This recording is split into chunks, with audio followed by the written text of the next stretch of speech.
Hey, thanks everyone for coming. We're just going to do some paperwork, continue chit chat, and we'll be with you in a second.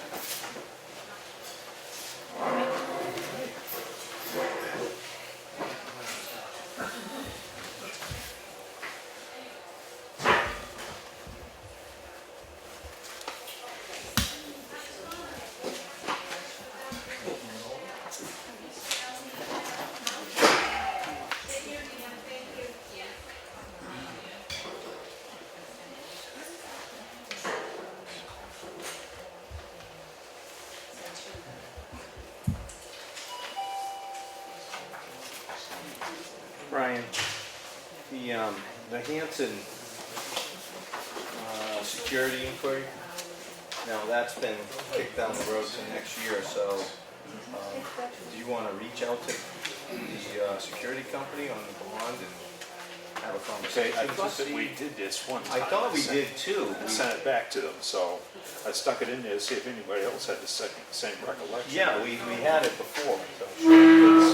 It's one of these projects, the Elm Street is off, but the Snow Road's still on, just to get the front ahead, right?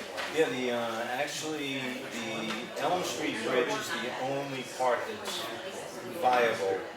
The Snow Road option we chose not to take. This was an added alternative. Actually, no, there was two things. There was Elm Street with an added alternative and Snow Road Bridge. We only were focusing in this amount on the Elm Street Bridge specifically. So Snow's out of it. Correct. I don't think we need to have. Anybody else want to see it? I think this you following up is really the thing that we've already seen it before in resolution probably in your court. Sounds good to me. Yeah. Sorry for you, John. Yeah. We've had it. When we get to our notes tonight, this would be a good one to highlight that it's working. Yeah, I did. We can take a $2,300 bill and reduce it to $2,000. One of the things that's missing here that I sent an email for clarification, is this third hall, we don't have tonnage and everything, but I did an average on it. So we end up expensive. Yeah, and it wasn't.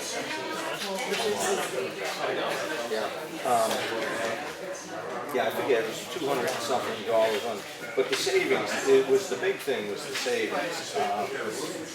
Because when you take the numbers here, you add them up, that was this number, divide that by 3, and it gets you your average tonnage. It's that new average, 29 and change, times $40 essentially, which is savings per ton. So it's, yeah, We're covering ourselves. you essentially saved probably $1,200 in just bringing the glass out of that 4 halls.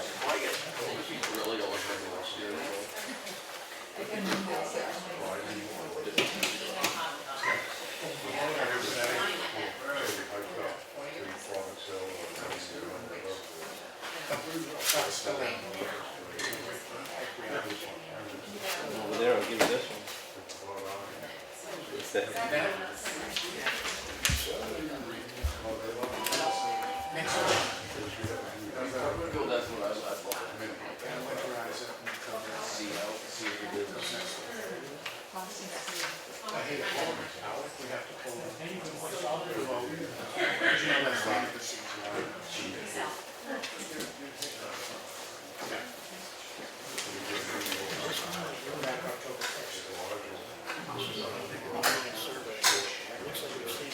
Yeah, we did.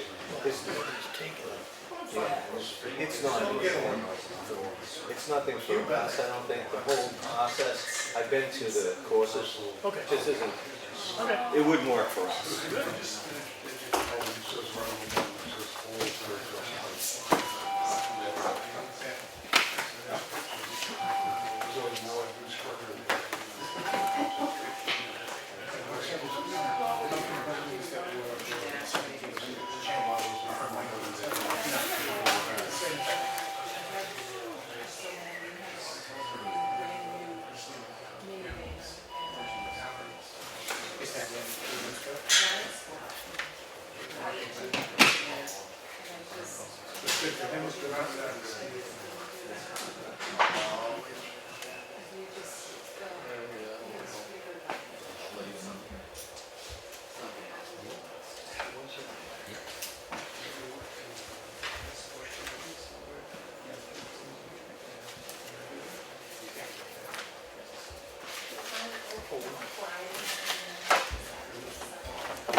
Exactly.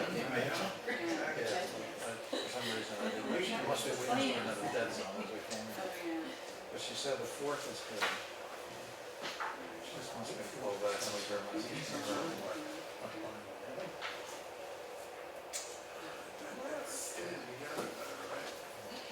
Well, I mean, the train.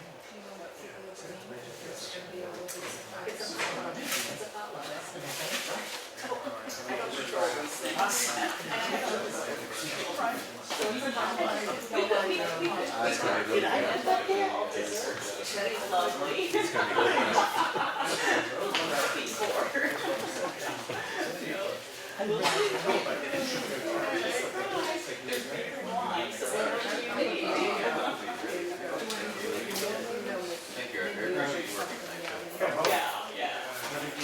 Color line tonight. Color line. As you will. I don't know about that. So when do you guys take off? We wrote them a check for one amount. They sent it back, saying they had billed it, and then they billed for it.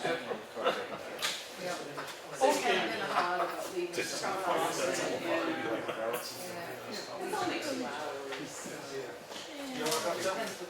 Well, that's true. What time? 3 hours for my appointments in the morning. Oh, because you're going in the rush hour. And be there usually around 8:30. Yeah, so you're getting rush hour. I don't know, just by the time you're done. Yeah, no. Other side of the road? That's good. It's almost like, you know, an extra day. Yeah, right. And we just didn't come up with anything that I really needed to see. Yeah. Did you go through this and find anything that needed changing or anything? It was sent by the lawyer over for us to send back so that he could answer the questions on, that he had answered the questions on the audit as required by law. It's a boilerplate. Oh, not the audit, the mailbox? Yeah, Did you right. get an opportunity to go through that? I sent it out for review. Yeah, then I got changes for it. This isn't a requirement, it's a recommendation in the ordinance. What is this? It's a recommendation? That's a recommendation in your main words. This is not a requirement. 3 hours top. The size? Well, it can't be, Yeah. there's also a violation of relative to Yeah. review that, sure. And I went out and took pictures of it today. Yeah, me too. Yeah, that one liner. I'm agreeing with the other two, but I don't like that one. Let's see, Recommended. post installation. Wooden post standards deal in the type of avoid unyielding potential dangerous supports like heavy metal pipes, large diameter logs. Recommended. It's not a requirement. It should be. That isn't the way we pass it. We pass it as recommended. Well, recommended post installation is the 2%, this avoid, But it's not a requirement. Recommended. It's not a requirement. well, it says here, but it says shall be deemed hazardous and will be removed. But The other two do it. that is definitely something that shouldn't be there. I mean, come down. Oh, out? Yeah, let's talk about it tonight. 'Cause Okay. Quite frankly, when I looked at it this afternoon, it's not that big a deal. Well, it's off to the side, but that's also a snow removal area. It wasn't where it was last year when you shot it to me. Yeah, By a long shot, it was like 20 feet. yeah. I think it's moved over some. Okay.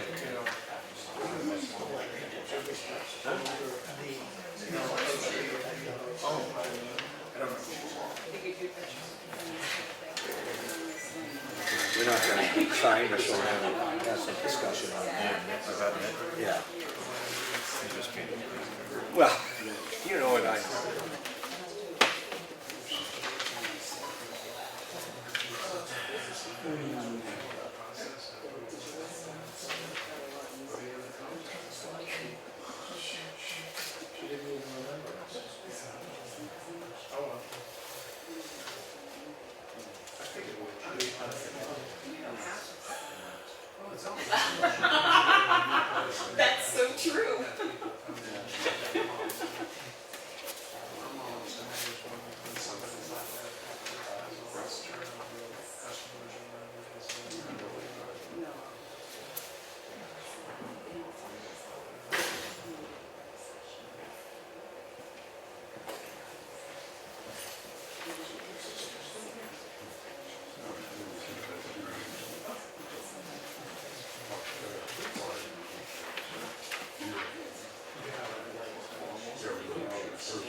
I figured it was a little late.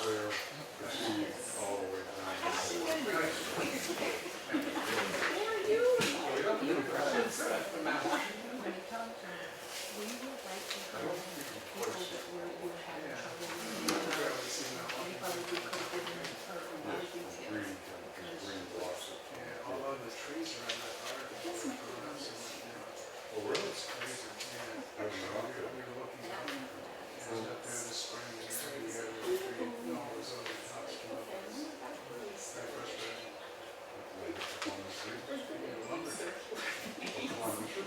That one, I hate that one. All the north floor of the town. Software is a sign of travel law, it's a huge step.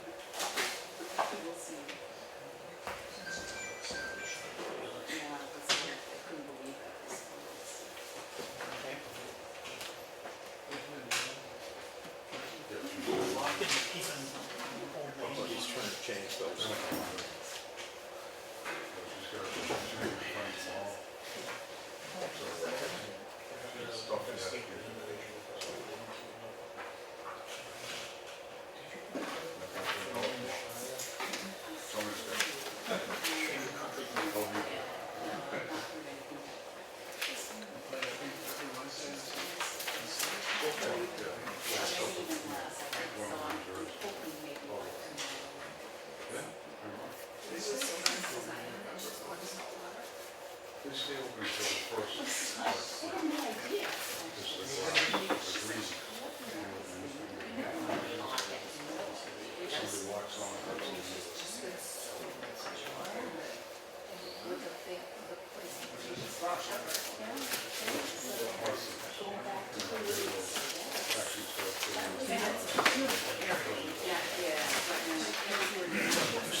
Yeah, gotcha. So everything is, anyway,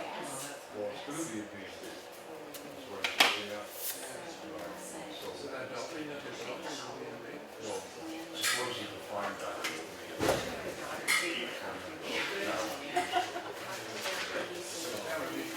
that's all.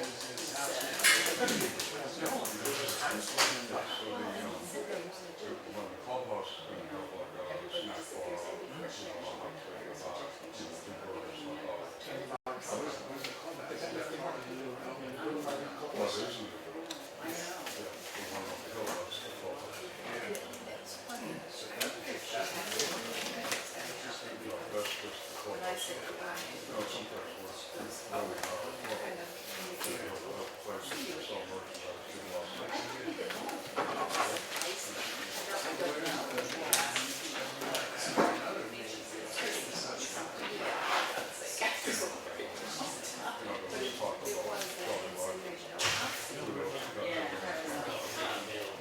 Yeah, she did say If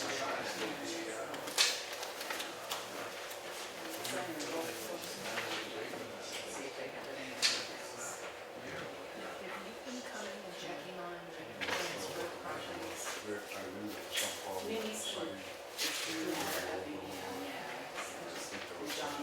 be able to look at one, they don't have to book. no, you have to go online into the computer system. That's when you can actually, You don't have to. no, on their system here. I haven't done it in about a year.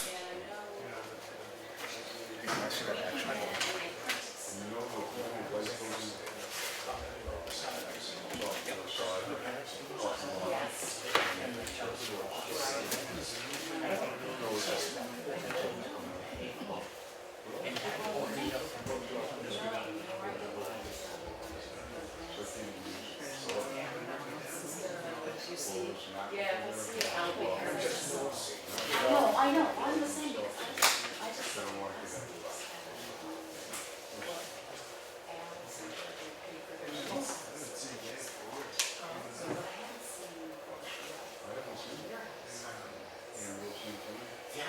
Yeah, yeah.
Yeah, that's the right word.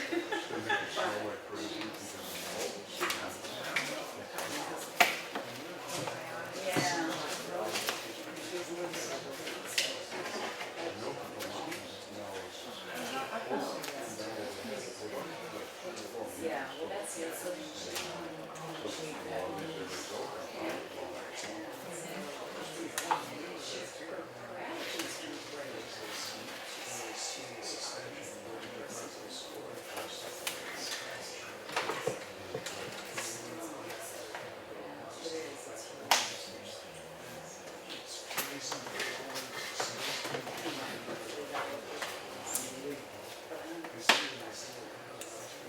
You all right? Yep.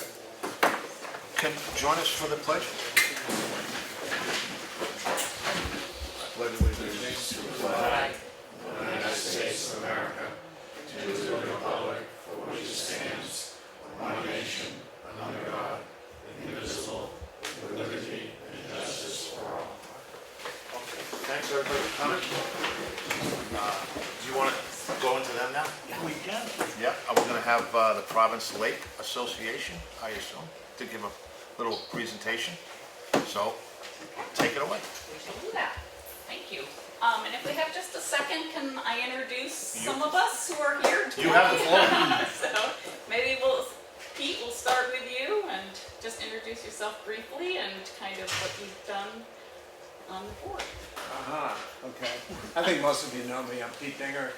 I live on Bonnyman Road, and I've been associated with Province Lake Association pretty much since I moved up here full-time in 2010.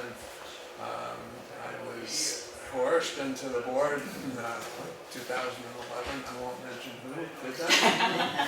And so I've served on the board. I've been vice president, membership chair. I was president for 3 years.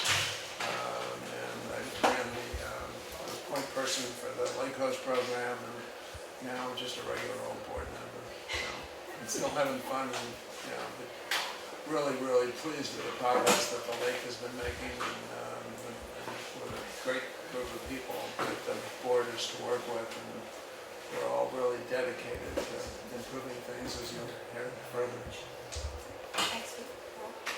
Carl Davis.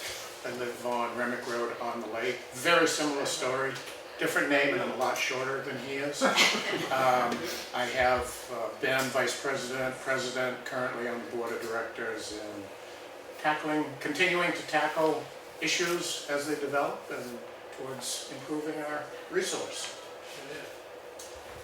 I'm his wife, Donna, so Donna Davis. I have been on the board, I'm recently retired from the board, but am very supportive and enjoy all the people that have helped the lake. And we're glad to be here, actually talking to the selectmen for, I don't know, third or fourth time. So it's just different faces up there. I'm Tucker Blythe. I live on 19 Lakeshore Drive. I am presently on the board, and I am the invasive weed coordinator, which we now have 19 members that are volunteers that cover 100% of the lake looking for invasive weeds. Been great for the last 6 years, so everything's looking good as far as that department goes. My name is Tom Townsend. I'm on Remick Road. I'm a summer resident, and I am the current treasurer of Province Lake Association. My wife Janice is here with me. She's not on the board, a member of the association. And an honorary moon watcher.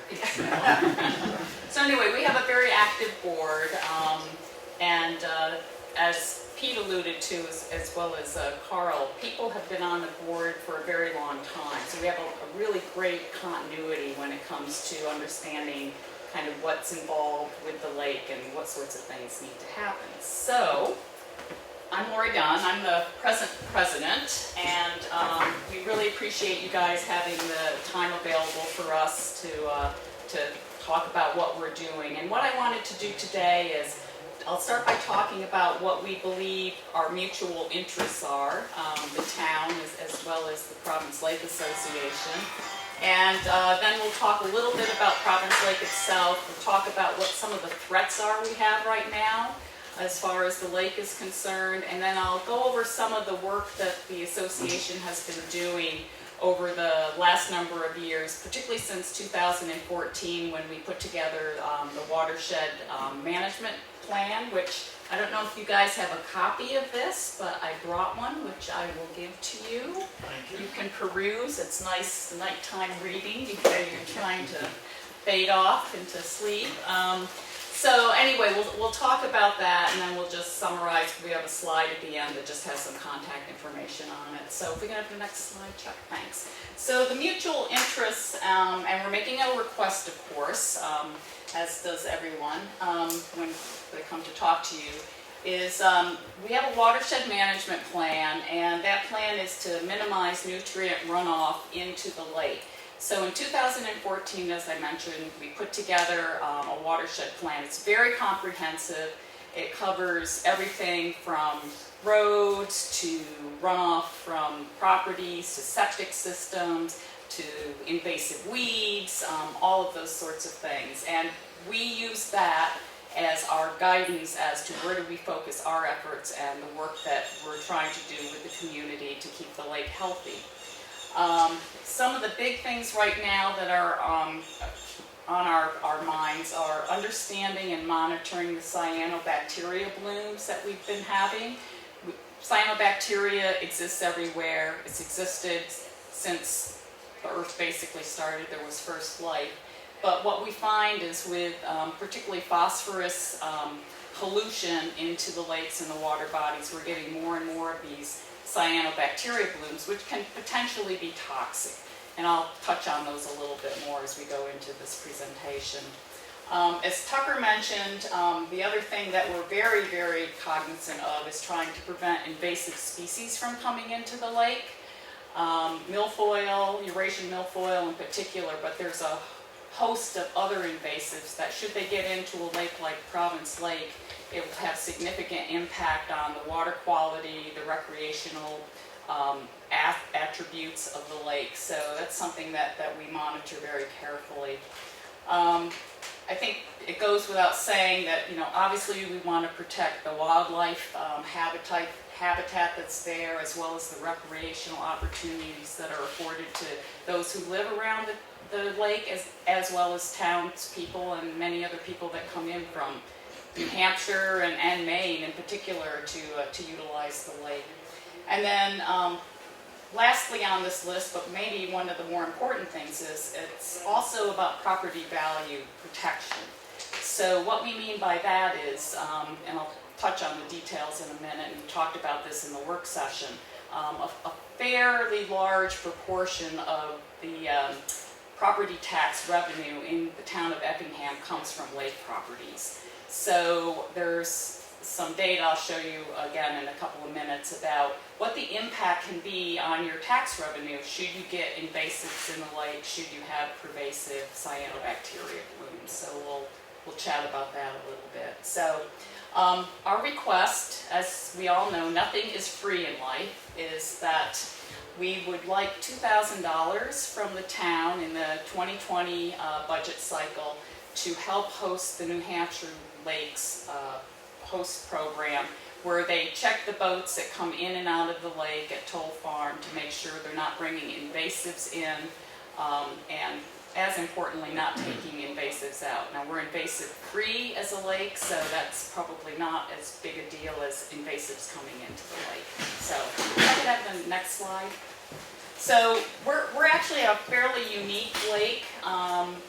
The watershed is relatively small. It's about 7 square miles. Effingham is about half of that watershed. It's also comprised of Wakefield, Ossipee, Parsons Field, and Newfield as well. It's a natural glacial lake, so it's a lake that's existed since the glaciers were here 14,000 years ago. Again, it's a relatively small lake.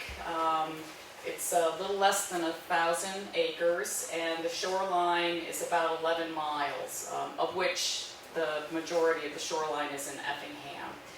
Its probably most unique characteristic, at least in my mind, is that it's a very shallow lake. So the maximum depth is 17 feet, but the average depth is 9 feet. So it's extremely shallow. And because of that, as we'll talk about, there's some really important aspects of being shallow that leads to it being endangered in some ways or threatened. So New Hampshire classifies the lake as impaired, and that's because it has a high total phosphorus content in the water, has a low pH, and high chlorophyll and relatively high mercury. So the state keeps a list based on all these criteria. So we've been impaired for quite a long time. We're also on Maine's DEP list as an impaired lake, although they use a different phraseology. So it is a lake that's been identified as one that's at risk, so to speak.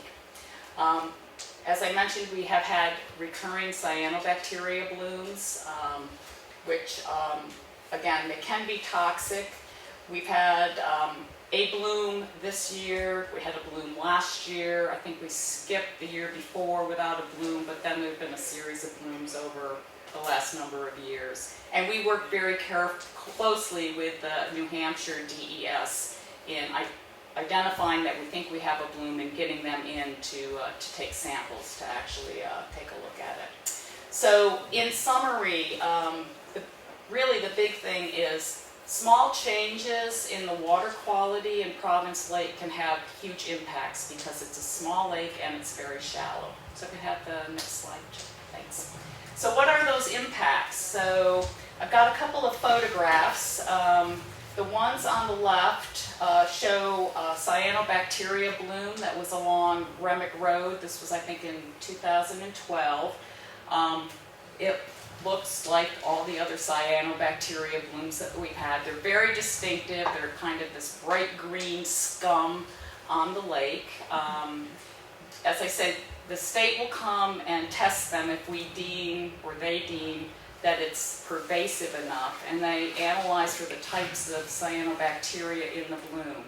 Now, the assumption they make is that when the level is above, I think it's 70,000 cells per milliliter, some threshold that they have, that it could be toxic. They don't actually measure the toxicity every time because to do that's very time consuming and very expensive. So their proxy is, if we get a cell count that's above this threshold, just assume it's toxic. Pets shouldn't go in it, children shouldn't go in it, people shouldn't go in it. I think all of us are in the place, if we see it, we don't go in it. So that's something that I think is probably a very large concern for us as an association and for the town, obviously. The middle slide is just another shot of a bloom we had in the fall a couple years ago. We actually have the distinction of being the only lake in New Hampshire that had a bloom under the ice in the end of November and early December.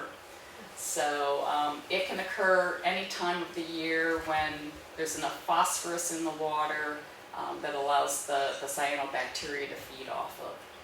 And then the other big impact potentially that we could suffer from is getting an invasive into the lake. So this is a photograph from Wolfboro, from their back bay, where they have persistent milfoil. They have to come in on a regular basis and they hand pull it and they chemically treat it.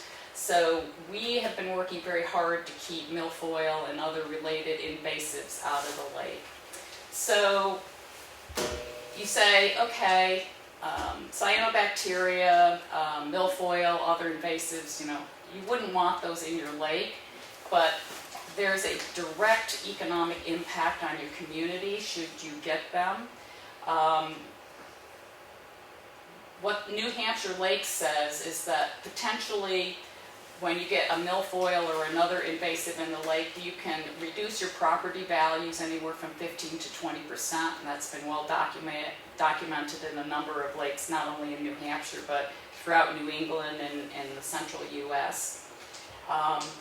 A 30% reduction in property taxes if you get persistent cyanobacteria blooms. And again, that's been documented from a couple of lakes in the Midwest, as well as some of the lakes in Vermont where they've had, and actually in western New Hampshire. So approximately 30% of Effingham's tax revenue comes from the Province Lake watershed. We've got 225 properties in the watershed. So, I'm not a mathematician, but I can say back of the envelope, that's a significant impact. If you have either invasives or cyanobacteria blooms, it's going to impact your property value and thus the revenue you're getting from your tax base. So a reduction in the lake's value, it decreases the property values, like I mentioned, reduces the tax base. And what that essentially does then, it increases the tax burden for the rest of the people that live in the town. So we're very concerned about these types of impacts on the lake, not only from the standpoint of water quality and what we love the lake for, but how it could affect the town and our economic base. So next slide, please. And feel free, if you have questions along the way, just let me know. So the Lake Association's been working very hard over a number of years to mitigate these impacts on the water quality. So as I mentioned, we implemented the management plan in 2014. To date, there's been about $500,000 that's been spent in state and federal grants and then matching funds in implementing the plan that's in that brochure that I gave to you. The association's been around since 1972, so it's got a pretty long history, and a number of people have been active in it, which I think is kind of cool because I've been coming here for a long time. My husband's family's been coming here for a long time. People on the board and you folks have connections way back, and it's interesting when you start to talk to people, they'll say, oh, well, my uncle was on the board back in 1980, and so there's a real community piece, I think, to the association as well that is really interesting. We're a certified 501c3 charitable organization. Everyone that serves on the board serves on the weed watching committee. Everybody's a volunteer. Typically, we have about 150 paying members in the association. Our basic dues are $25, but 80% of our members give in excess of that $25. Our operating budget on an annual basis typically runs $15,000 to $20,000 a year. 100% of the funds that we have are used for improving water quality, and again, it's based on the plan that we have. And we have a whole list of partners, including yourselves as the town, but New Hampshire Lakes, AWA, which is the Acton Wakefield Watersheds Alliance, New Hampshire DES, and the Maine DEP have been very helpful in working with us. The New Hampshire Lakes Lay Monitoring Program and the Stormwater Center, and I'll come and touch on some of the activities that they've been involved in. And then the Green Mountain Conservation Group has been very helpful as well. And I want to give them a big thanks this year. New Hampshire DES for the cyanobacteria sampling program has one individual for the entire state.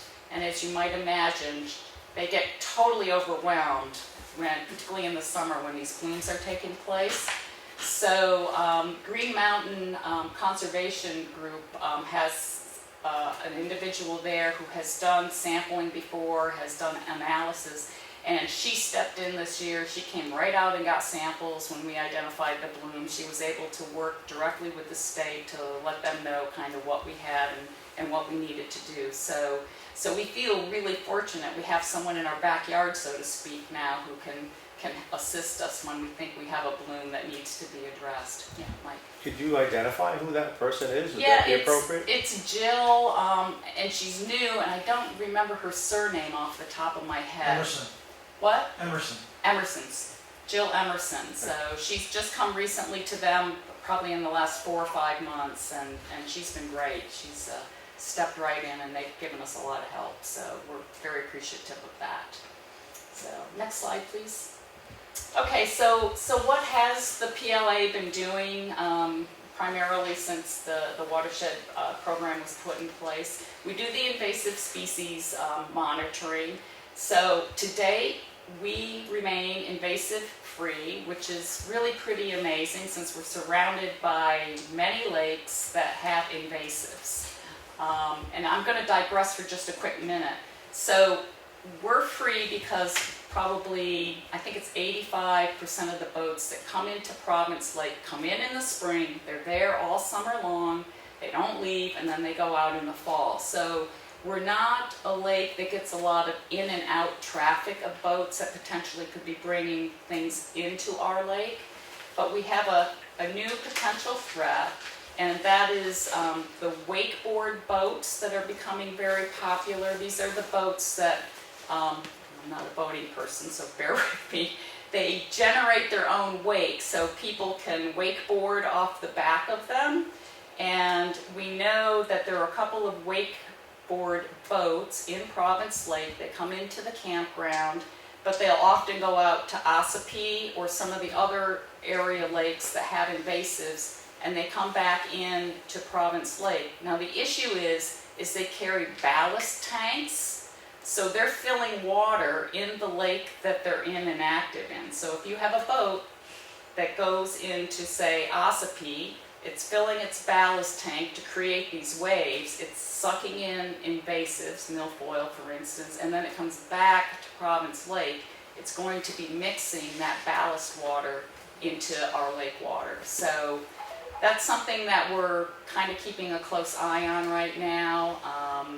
I don't know what the solution or the answer is. I know the state right now is looking at a bill to see, do they need to somehow limit what these boats do or how they're cleaned and things like that. But potentially that could be an issue for us. So the New Hampshire Lake Coast Program, this is the program, I don't know if you've been by Province Lake, where Toll Farm is just off of 153. Typically what you see on the weekends, there are people that are there that will, when a boat comes to launch, they'll check the boat to make sure there are no invasives on the outside of it. They do a very good overview of it, an inspection before it goes into the water. And as I mentioned, they inspect when it comes out as well, which in the case of our lake, it's probably not as big a deal. But typically we do about 500 inspections a season. I've listed from 2017 up through our projected 2020 the number of hours of the Lake Coast people. So you can see that's been increasing. So with the increasing hours, there's been increasing cost. So we're projected this year, I think actually $8,600. We're assuming we're going to use the same amount of hours next year by the Lake Coast staff, so our costs will be about the same. Effingham has been great. They have funded us since I think 2014 at $1,000 a year, but we've had no increase in that funding over that period of time, even though we've been expanding our coverage throughout. So the request that we have today is for $2,000 for the 2020 budget to go to the Lake Coast program. I have a question. Yeah, on it. sure. So is this a independent organization? So when you say New Hampshire Lake Coast, it sounds like it's a regular organization, is it? It is. How does that work? So they're, Well, generally speaking. yeah, so New Hampshire Lakes is a very large organization, and they basically are looking at the water quality in all of the lakes of New Hampshire. And again, they're a charitable organization, and they're very big. And what they do is they host this program called the Lake Host. So they have a training program. They will help fund the lake hosts through the programs that they have, and I think they do it through, and again, Tom, correct me if I'm saying anything wrong here, through grants that they receive and things like that. So they have, typically I think their salaries run anywhere from, I think it's maybe $11 to $13 an hour for their staff, which would be our staff, but they all get trained through New Hampshire Lakes, and they all have kind of the same background and training, so that they know what they're looking for when they're inspecting these. I don't know if that answers your question. Yeah, it does. It does, because I hear you say it, but I didn't know what it really was. So they're one of our partner organizations, and they've been wonderful. So I have two other questions because that just kind of prompts things. Sure. So, and I'll tell you what they both are. So do they have regular hours, or do they let people know when they can come in? That's one question. The second one is, do they charge the boat owner anything for doing this? Right.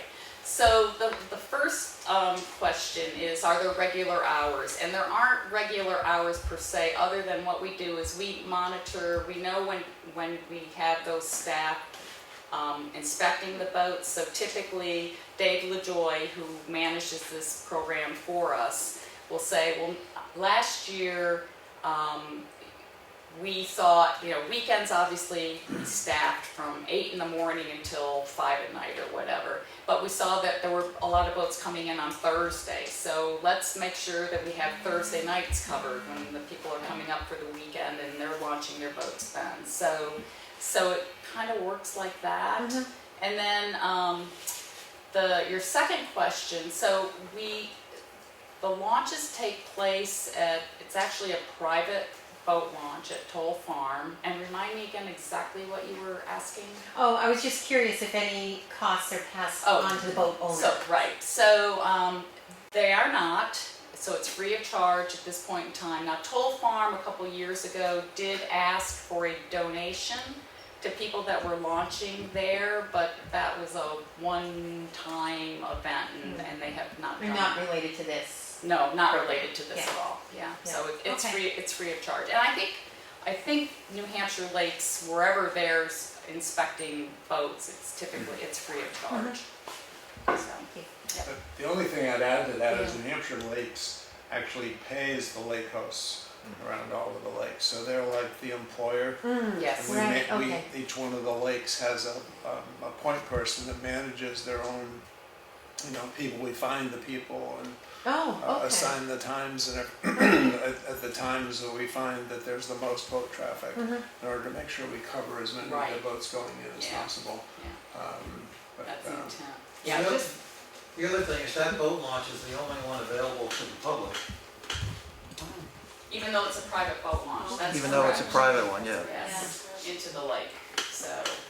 Laura, could you clarify something that Peter stated, that the lake host program pays the lake host employees?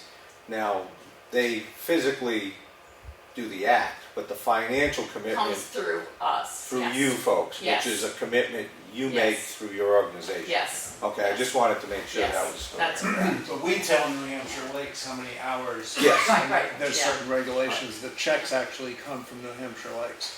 But we know- Yeah, but we The money, fund it, the the money. funds start with you. Yes. Yeah, Yeah, exactly. That's what I want to Yes. make sure everybody out there Yeah. in the world understands. Yeah, no, that's correct. The only other thing I'd add is that this ramp is open at all times. It's manned by the lake host at certain hours, but there will be launches regardless of the lake host being And there. we know that a lot of the fishermen are coming in at 5:30 in the morning, and we're not, we don't have lake hosts out at 5:30 in the morning, so. I would just add one other big issue for us.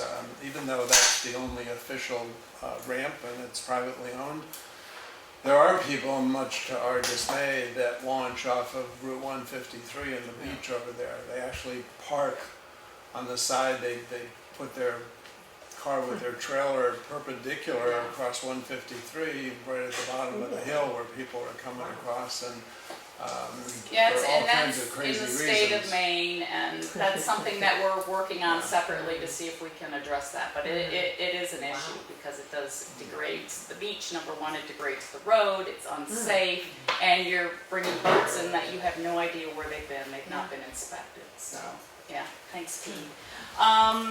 So as Tucker mentioned too, we have the Weed Watch volunteers who go out on a monthly basis at least. They're all assigned a stretch of lake shore or lake water that they go and they look for invasives, and if anybody finds anything that's at all suspicious, they let Tucker know and we get it identified. So far we've not had anything, which is great.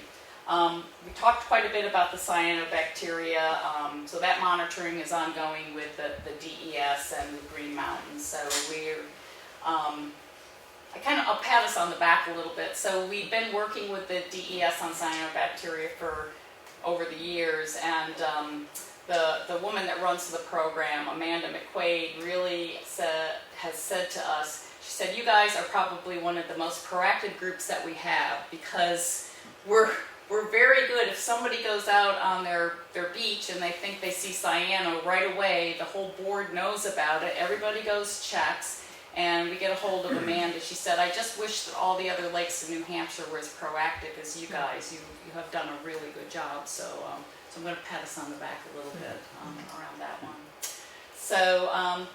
So related to all of this, as I mentioned in the beginning, it's the phosphorus that's in the lake, which is the nutrient that's driving a lot of the growth, particularly of the cyanobacteria, but it will also drive the growth of any invasives or any plants that you have in the lake. So we want to understand kind of where is that phosphorus really coming from. So there's been a lot of work done through the watershed management program to identify, well, it comes from poor septic systems, it comes from fertilizer off of people's lawns, it comes in as natural flow through the streams that come into the lake. You know, people throw their old leaves and stuff in the fall into the lake. All of that is adding phosphorus. But one of the things that's unique, I think, to Province Lake, as I mentioned, we're such a shallow lake, and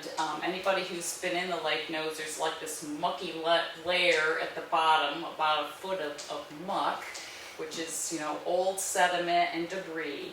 And we think what's happening is when you get a lot of boat traffic, you get a big wind event or a big rain event, because the lake is so shallow, all of those things are stirring up those sediments. And it's releasing old sequestered phosphorus back into the water, and that will start to drive these blooms. So we're doing a study right now, which we hope to finalize in the next couple of weeks, which we hope will help identify of those particular, you know, boat traffic, wind events, and rain events, which of those events maybe is a primary driver for resuspending this phosphorus. And then based on that information, there are potentially things that we could do to help better sequester the phosphorus in the lake.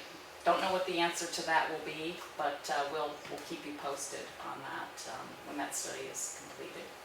So we do monthly water quality sampling and testing with UNH, and Steve Craig, who is not here tonight, is not on our board, but he's our water man, and he's all over this stuff. He does a fabulous job working with the state in getting the water samples, and as Carl can attest to, he goes out in terrible conditions sometimes. Wind, rain. Wind, rain, whatever, to get the samples. So, and again, all of those samples, UNH has a database, so we can follow very closely on a monthly basis what's happening with the water quality. Chuck, can you go through this? Lori, can I? Yeah. Oh, sorry. I just wanted, before we go away from Sure. the water quality, just as recent as a week ago, I wanted to just mention about something that we did. There is a professor at UNH who is Dr. Jim Haney, and he really is, I'll say nationwide and almost worldwide renowned for his cyanobacteria research. He's cutting edge, and we petitioned him this summer, hey, we'd love to have one of your classes here to do some research on the lake. So a week ago, he came with his freshwater ecology class, 14 students, juniors and seniors, so they're advanced in what they're doing.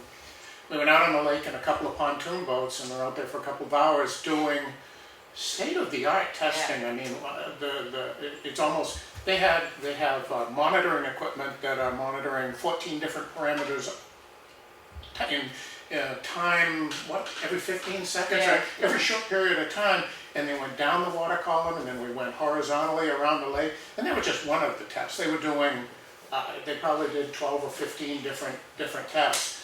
So we're very fortunate to have him available and interested about Province Lake to help us in understanding what's going on. Yeah, yeah. Good stuff. Yeah, he's doing great stuff. I actually met him at a training about 3 or 4 years ago and had the opportunity to talk to him. And I know then he was looking at the microbiology of the lake and Yes. trying to categorize that. Yeah, and he's gotten very interested in the cyanobacteria, so that's He's very interested in our little lake. I he know is that. very interested in this lake, actually. Very passionate about it. We're sort of a laboratory right now, I think, so.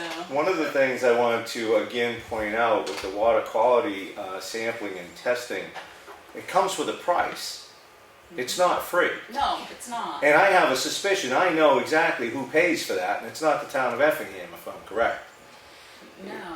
No, it's It's us. It's us. it's the Province Lake Association. Yes. And I just wanted to set that up Yeah. there to let people know once again that you folks spend a considerable amount of the resources you take in Yes. on all of this. That's right. Because there'll be a lot of people who watch this who might contribute, who live in town or whatnot, should they be aware of it. So I just wanted to capitalize on that not everybody would know that you folks are footing Yeah. the bill for this, and there is a cost. Yeah, thanks for pointing that out, because that's absolutely right. So, yeah. Okay. So Some of the other activities, and these came out of the original watershed plan, and so these have been actioned on. So there have been 8 septic system upgrades completed around the lake. So there was a study done early on where some of our members went around and they actually surveyed all of the properties around the lake to understand kind of what septic system or not they had. And there were a number that were deemed as being ones that probably could use remediation or actually have a real septic system put in. So we had grants available as well, so a matching from the property owner. So we've had 8 of those septic systems upgraded at this point in time. We've also done a lot around the erosion reduction using what they call these best management practices. So these are typically erosion control installations, and they can be everything from plantings along the lake to keep soil from running off of someone's property, peat into the lake, or roads that have poor drainage where the gravel would run right down the ditch and into the lake. So AWA, which is the Acton Wakefield watershed people, have done a ton of work through their youth YCC, what's that stand for again? Conservation Corps. Thank you, the Youth Conservation Corps. So they will provide the labor and the manpower, and then the homeowner will contribute the cost of the whatever they need, materials, thank you, to put that together. So we think through that work, something like 86 tons of sediment and 72 pounds of phosphorus have been kept out of the lake.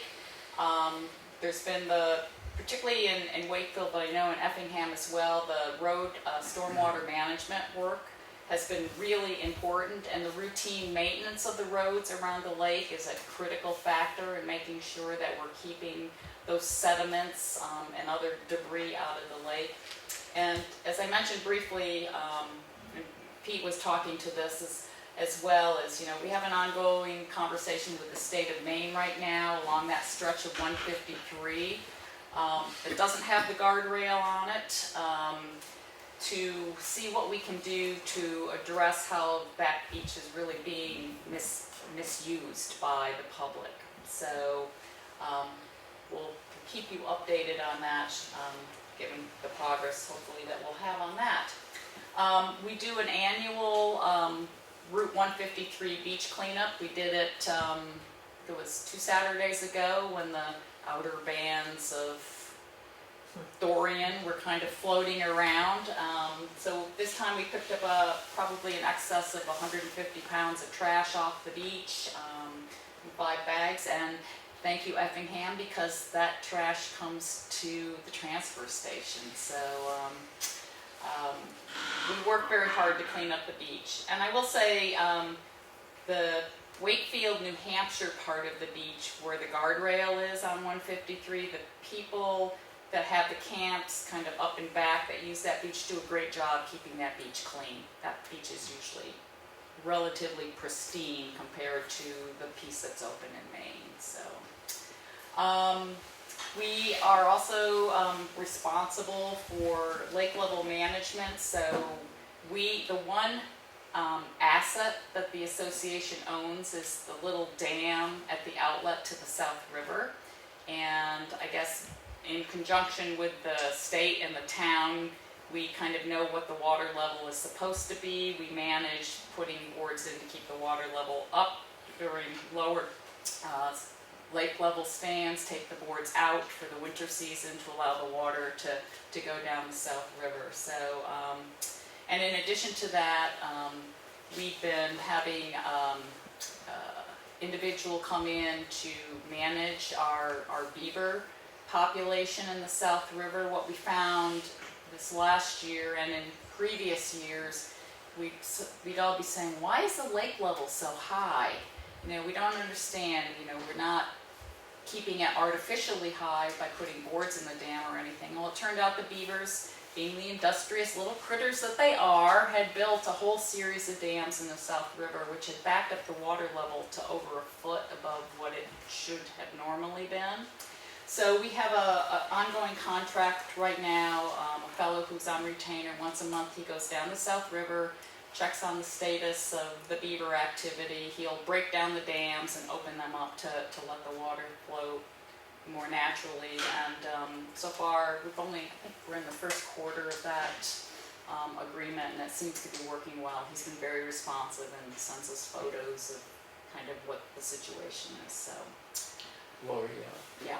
just to interrupt you one more time here, try not to keep No, doing no, it. that's fine. But I know a couple of the selectmen, we were at your meeting this year, we attended Right. your annual meeting. And part of that discussion was around the beavers and the dams that were taking place. So the town sent a letter out to property owners along the river just to let them know that there may be some beaver removal activities going on. Because in the past, there has been a little bone of contention on occasions there. But again, I just want to highlight here again, there's a cost involved in doing this and dealing with the beavers. And once again, the Province Lake Association, not the town of Effingham or anyone else that's bearing the cost. So we're paying $3,000 a year to have this person on retainer to go in every month. So yeah, and we're paying that. That comes out of the association. He's licensed with the state. Yes. He also does work for the state, Yes. right? So he's Yeah. not just somebody. No, he's, I guess if there's an expert in beaver management.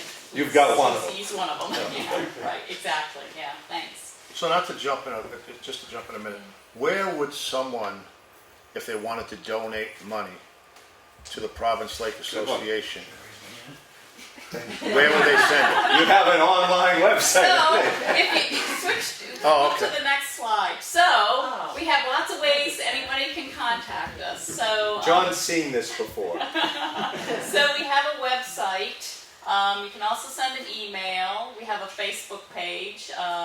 We have an address, but typically what we see is people will go into the website, and there's a very clear link in the website where they can get a membership form, and then they can fill it out and send it in. The other thing that we do is every spring, we do a mailing to the 550 property owners in the watershed saying, hey, summer's coming, we know you love the lake, please join us again. So we do that as well. But the website's probably the most direct way for that to happen.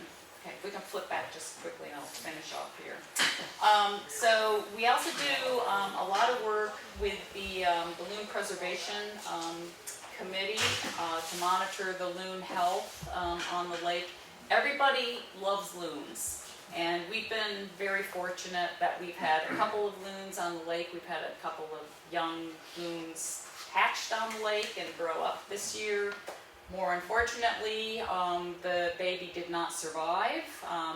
There's a study ongoing, including Dr. Haney and some other people to understand what it actually died of. We're not sure. I think the person from the loon center that came thought it had been attacked by another loon.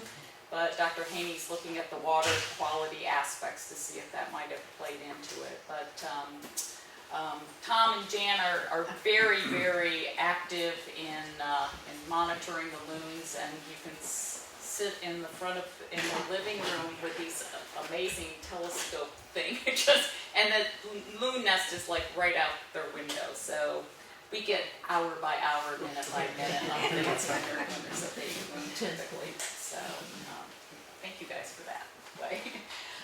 And then we do a lot of ongoing public education. So we have our website, we do a quarterly newsletter to all of the members, Facebook page, we send out emails, and then we have an annual meeting. And if we flip to this next page, so down at the bottom after all of the contact stuff, our next meeting will be next summer, July 18th. It'll be at the Edge Lake Farm again. And that's all we have to say at this point. So any other questions are certainly welcome. And thank you again for the time for able to come in and chat about what we've been doing. Oh, well, thank you, the whole organization, the whole group, and thank you for coming in and enlightening people as to what takes place on the lake. So, yeah, very important. It's a big resource for the town. It is. Thank you. Thank you, Lori. Thank you, Laura. I wanted to touch on a couple of things real quick here on this. The watershed management plan that you folks were so active in establishing, part of what that does for the town at a town level is that allows us to go for state grant funding for certain things, as well as you have gone for about $500,000 or so, I believe, in the presentation for funding, part of which was to establish that. So that's an important piece. And I know for the budget committee, when it comes up for money, they like explanations for things. They don't just typically hand out money. And I have a neat little map with the 8 listed species, invasive plant species in New Hampshire that are most common in the lakes that they affect. And it's a pretty substantial amount of the state has been invaded. So it's an important program. And I know that when I attended your meeting, there was considerable focus, as you would expect, on finances, which the treasurer and such does an amazing job. And He does. very detailed, and also there was a considerable outlay of funds for all the things you went over tonight. So I thought that was pretty, folks should know that. And also your volunteer commitment is pretty amazing. It doesn't waver. It's just a constant year in and year out, and you just have a tremendous amount of volunteers. I've seen a lot of the young folks with the Acton Wakefield Watershed Alliance out there doing the work, and the volunteers in-house out there doing a lot of things. And I know that Mr. Dinger spent a lot of money, I can only assume, on that renovation. And I was on the planning board, that was huge. We saw that come in. So the water testing and the monitoring for weeds and bacteria is always a constant. So I thought that was things that people should be aware of. And let's see. Oh, I did notice this last Sunday when I took my boat out off Province Lake that there was no lake host after the long weekend. So, Yes. not that a lot of boats are coming in, as you stated, but obviously there are gaps in the time frames. Yeah, and I will say, just as an aside, so we have had an issue at the end of this season. So we had 4 lake hosts this summer. As of Labor Day, 3 of them went back to their full-time jobs, students and other jobs. The individual that was going to kind of cover had an accident and is unable to work for the rest of the season. So we had contacted New Hampshire Lakes to see if we could get additional staff. They weren't able to come up with anyone. So we have had a gap right at the end of the season for doing the host program. And that was my last thing, was to say, is there contact information on your website for individuals who may want a summertime, part-time job, sitting at the lake and enjoying all that? We actually don't have that on the website. We've been putting it on Facebook, but I like the idea. We should just set up a link, and so if people are interested in doing that, then, we have a name. Yeah, or just get in touch with the president, and Yeah. she'll direct them. Yeah, but yeah. There's been a lot of comments that you've brought up, Mike, about the financing and so on, and I think Lori's touched on it, but just as a summary so that everybody understands, every single person associated with the Province Lake Association is a volunteer, and every penny of every dollar that comes into the association is used to help improve the lake, the water quality, avoid invasive species and so on. So it's just a... Well, Pete, now that we've kind of got to that point and you're bringing this up again, it makes me think of there's a guy that is relentless. If you ever run into him in an event at the Province Lake Association, he's got t-shirts of every size and color. And I guess that's part of the funding process. So even in the off-season, there must be a way to access that individual and his incredible supply of t-shirts and paraphernalia for the And lake. on our website, you can order your own t-shirt. Order it if right you would from like Mr. Dinger. A sweatshirt. Sweatshirts, hats, right? Actually, Oh, yeah. the inventory is very low now because we gave some of the volunteers that Yes, came to the beach we did. cleanup some of our inventory. And we're in the process of updating and improving our logo. So there may be a whole new. There'll be new stuff to buy next So year. am I hearing a sale? We had a sale at the We meeting. did. It was a buy one, get one. So Oh. that kind of depleted all of the stuff I I had think stored we're in down my- to like 3 orange winter caps, Yeah. and a triple One double XL white XL and shirt. one day glow yellow Yeah, t-shirt right. and 3 orange hunting hats. Yep. Which you're more than welcome to purchase if you'd like. Put an order in with a request for colors and sizes now. Yeah, Great. okay. Well, thank you. Thank you. Thank you. Thank you for the opportunity. Yes, thank you very much. Very good work. I'm glad you came in to let everybody know what you do. Before we, does the public have anything they want to ask the Province Lake Association? Everyone's good? Okay, All right, Wonderful. thank you. thank you. Thank you very much. Thank you for all your work. Are we gonna let, I think you have somebody from the public? Yeah, Yeah. wants to, play Monty Hall, I guess? That's me. Yes, ma'am. Sorry, were you talking to me? No, now we are.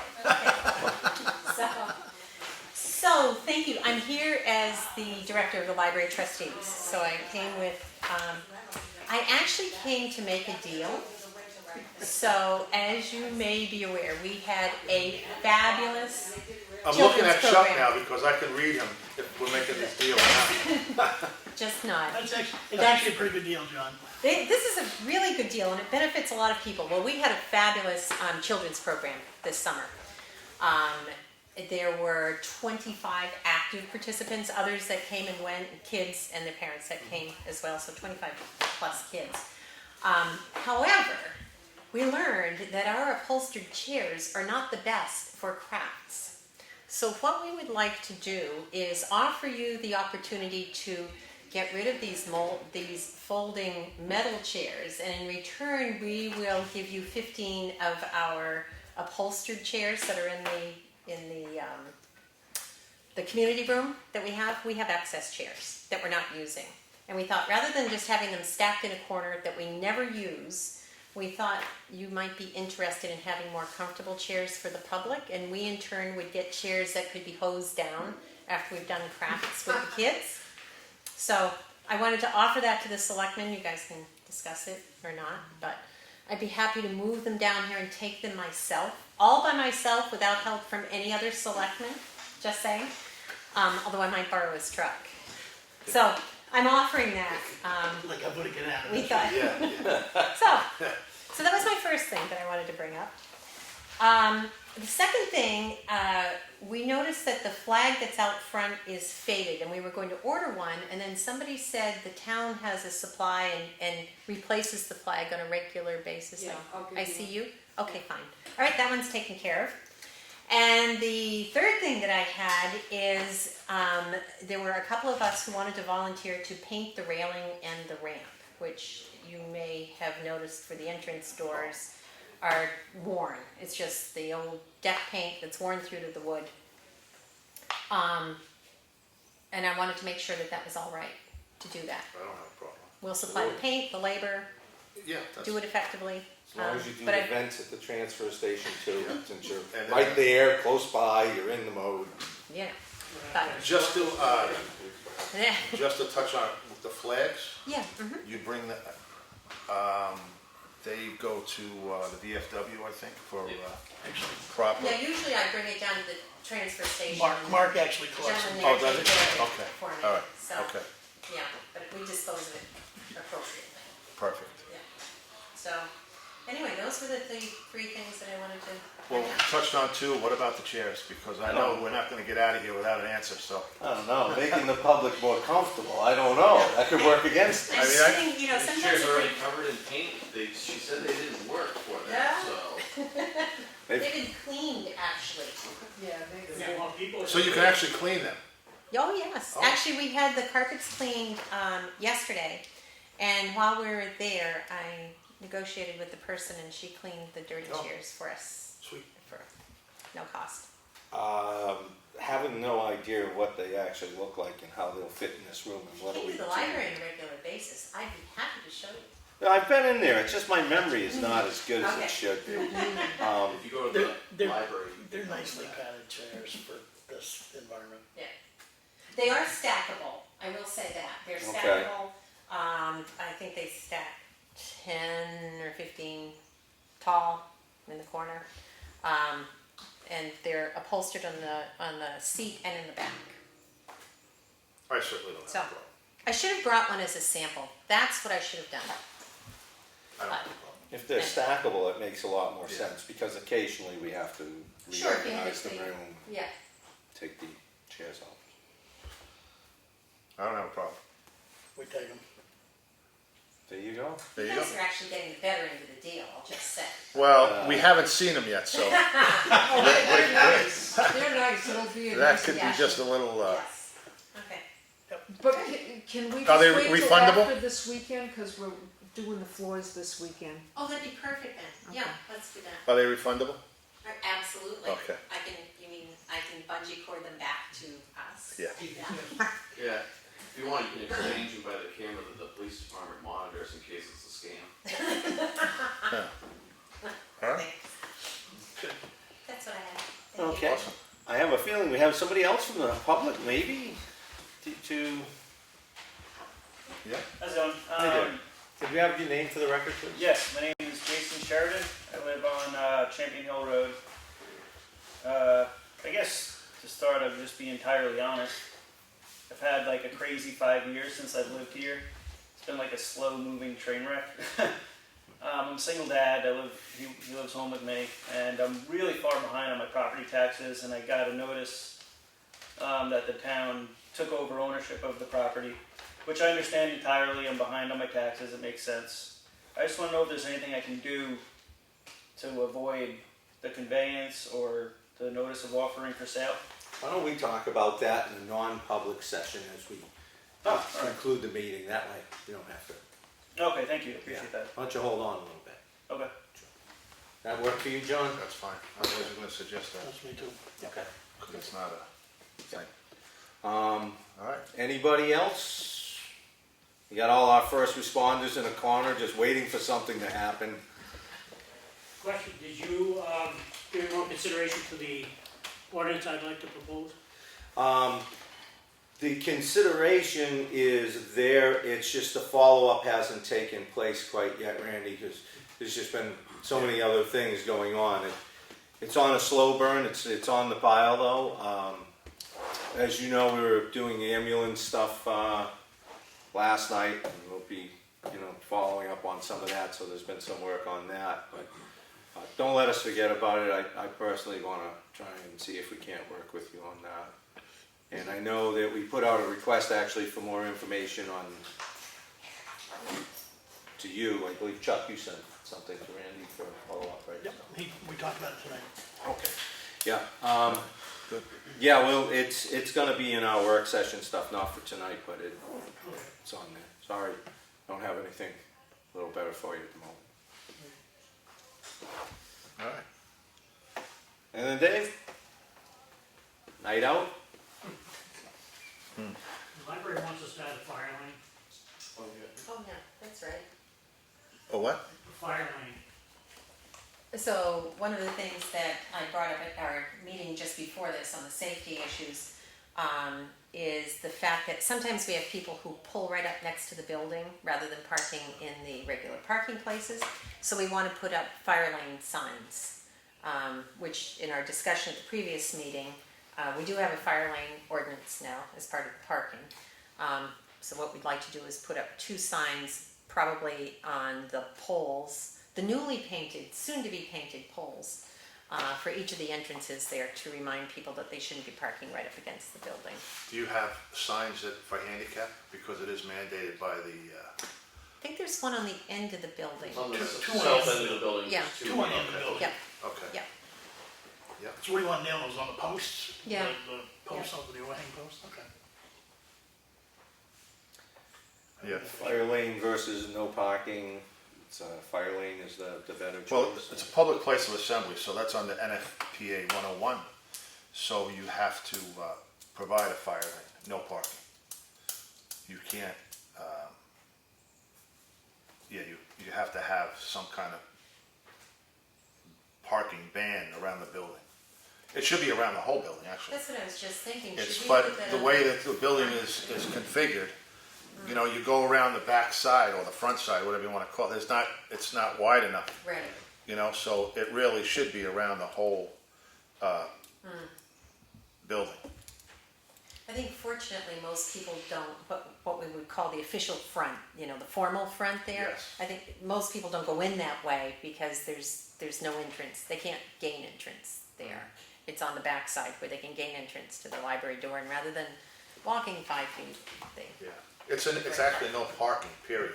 But if you could stand, if you could drop off and pick up, Right. you know, you can't, just can't leave the vehicle in that Yeah. lane.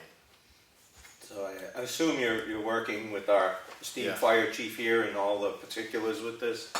Great, Great. Perfect. have at it. See, I try to come with you with answers rather We than, like and that. solutions rather than just questions. That's so nice. When you come back, we're gonna let you use one of the padded chairs. Oh, thank you. Rather than sitting on my Well, then- sweater. Cancel the Green Mountain Furniture Yeah. requisition, because they have 2 for 1. We're getting padded chairs, so we don't have to, No more no reclining. more recliners. Now look what you've And done. we have lift chairs to accommodate. I don't know if Deanna's still here, she left it, so She was just about to leave, and I just got her. You want them? if she's still here. So we all set, John? Yeah, I'm ready. Okay. And why don't we go right into a roll call and a non-public Yeah, here? I got it right here. Oh, you've all set? Okay, wonderful. We went to, earlier at 4:45, we entered into a non-public RSA 91-A:3, comma 2A. Make a roll call. Everyone present was Chuck. Fuller, aye. Yep, Mike Cahalane. Aye. John Meisner, aye.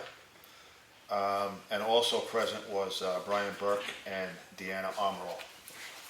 You know, before we go into non-public, I gotta ask you this, Mr. Chairman. Did we approve the meeting minutes? Because I don't recall doing Not tonight. that or the manifest. No, we didn't do that yet. Yeah. Oh, okay, That's because you guys scooted the meeting ahead, okay. so.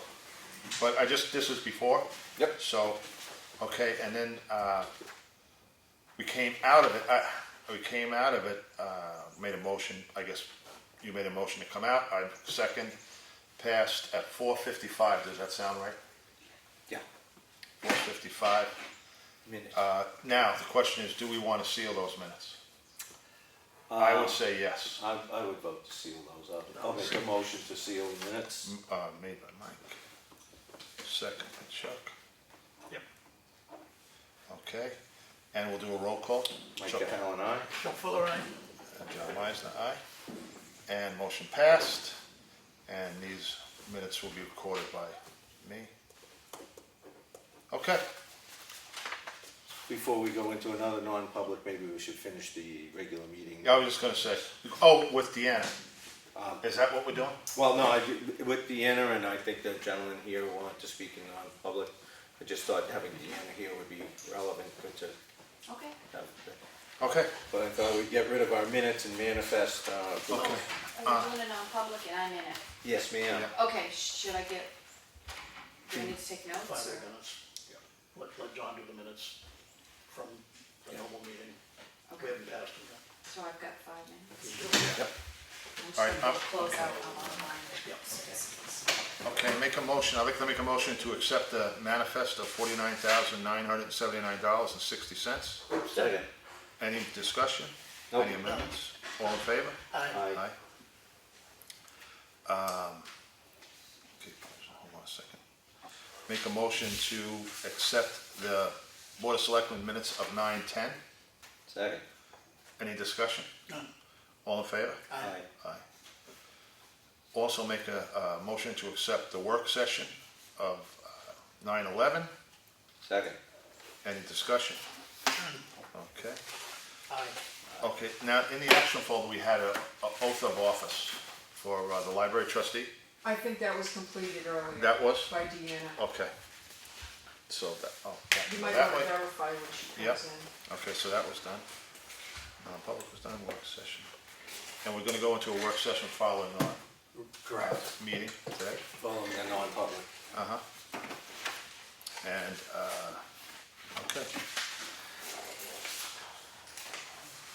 Oh, yeah. All right, well, we'll do that after. Yep. Okay. Oath of office. All right, selectmen's comments and reports. I'm gonna forego anything tonight. Just keep this meeting. All right, I just wanted to give you an update on Ron.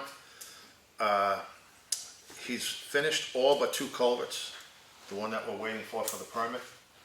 And another one, I think it's beyond West Range Road. Yep. So he finished patching. He did have to go down to Bailey Road. There was potholes down on Bailey where it's actually sand. He had to put a load of gravel in, not gravel there, he put gravel on Swamp Road. A load by where it's really soft after the bridge. There's a really soft dip there, so he put, Wilkinson Swamp. yeah, Swamp, yeah. Bailey Road, the potholes with the sand, he filled that, extended the culvert. So, At West Range. yeah, at West Range. Yep. And I said he finished patching. And, oh, I did have your ordinance on here, wherever Randy is, but we're gonna work on it later. Or, not today.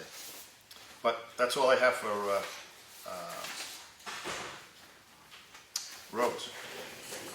Yeah, the only update is the ambulance contract will be reconvening this coming Monday. And Chris, if you could post that for the selectmen, we'll be at Freedom at 6 p.m. To continue where we left off, and there will be presentations by the providers at that time. But again, I'm going to kind of not do anything here tonight, keep this moving. I went out on Green Mountain Road as a result of the gentleman that came in last week, and he is correct. There are sections of the road where the center line is split. And I made some notations around mailbox numbers.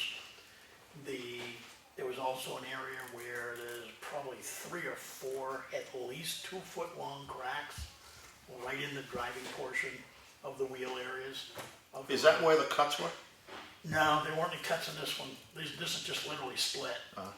They have cracks in the road. So, and I just did that as a quick run coming through. I think it's worth doing a walkthrough. We're literally walking the road and kind of taking a look at it, because there's some areas where it's at least a ½ inch to an inch wide, full of sand, where the road is actually split. I'd be happy to walk it. I'd like to make sure that drainage and other things that affect the road are the underlying cause, want to attribute We had a bad correctly. winter too. Yep. We had a bad winter. Yeah. Yeah. And I said, I just did a quick, just going through just to see if there was an issue, and there are, as the gentleman said. Other item, this weekend, Saturday night, there was a tree that took down the phone line on Snow Road. Transfer station didn't have any phone for the weekend. They did fix it Monday morning. And if any of the people had landlines on the lower portion of Snow Road, they didn't have any phone for the weekend. So, but it's fixed now. So, and that's it. All right. No old business, nothing? Meeting, non-public, we're gonna go into, Yeah. all right. Well, we'll go into public comment. Anybody have anything? No? No public comment? Take a 5-minute break Yeah, and we'll then take go a to 5-minute non-public. break. But the We're room gonna go into non-public, and then we're gonna go back into our work session. We're not gonna go into a work session. Oh, no, we can go right in. You don't have to. Okay, Going into non-public. yeah, Library. yeah. We're still in public, we'll go into non-public while in public. Can I have the non-public, thank you, sir, and if you could just do one for the next one. Yeah.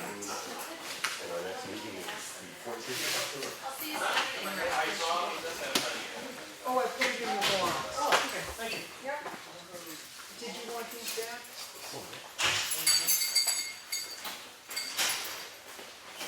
Yes. You do the policy next week? Yep. That's what I figured. Okay. There's a number of fires, which I think I'll have out by tomorrow. And then I Wasn't there for our last meeting. actually brought it with me tonight. Huh? No, I know. I know. Our next meeting is the night before we're supposed to come to the board of selectmen. Well, we can have another one before that. You want in a work session for the. I don't know that I can, And we got, Well, so no much. you say Sometime- you know late because I'm so booked up because with dad, my dad's gone for the 10 days before that meeting. Okay, all right, I'll hang around. well, you can put what you think in there, and Unless then you we want to can know more about colors. have a meeting. Yeah. Anything that does come up, you'll let me know. Yeah, well. You know what I mean? You gotta compromise somehow. It's just the way it is, just, that's why I put it in the next day. But unfortunately, that happened, and I don't know how that happened, but it happened. We'll have to deal with it. Put what you think it's in, you should put in it. Me and Elaine and, Sandy. yeah, can look at it, that's all. I mean, Are you available on the 14th? what's the 14th? It's the holiday. That's when our next meeting is technically for. Yeah, We Yeah, usually well, don't reschedule it because it always falls, it always ends up falling on the holiday. I mean, there's not like a million things on there that we have to deal with. I mean, it's just, but we'll make concessions for it. Yeah. Yep, thanks, Eric. I make a motion to go into non-public. I'm gonna make a motion, go for a motion. You're taking a moment. All right, sorry. Oh, my motion can wait. Jason. Chuck Fuller, nice to meet you, Jason. Jason, nice to meet you. Come on up here, you don't need to sit in the back. Who do we have here? Brian Burke. What's your name? Noah. Nice to meet you, I'm Mike. That's Chuck. So how do I start? Well, we're gonna, wait a minute, and, Yeah, we gotta wait for the camera to go. yeah, and John will be back. We're gonna make a motion to go into non-public. He's checking the parking lot to make sure everybody's left. I'm kidding. Yeah, I thought of that as soon as I said that. Why did you ask for it?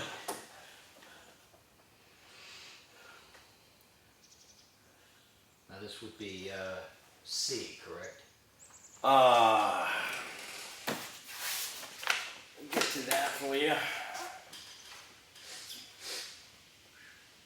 Correct. If you read through the exemption, it does say in the exemption that the person that you're going to bring into non-public should be at least offered that they can have it in public if they wish to. Sometimes people want to but didn't know they could. So I just wanted to make sure that they knew that. Mr. Sheridan, would you like to have this in public?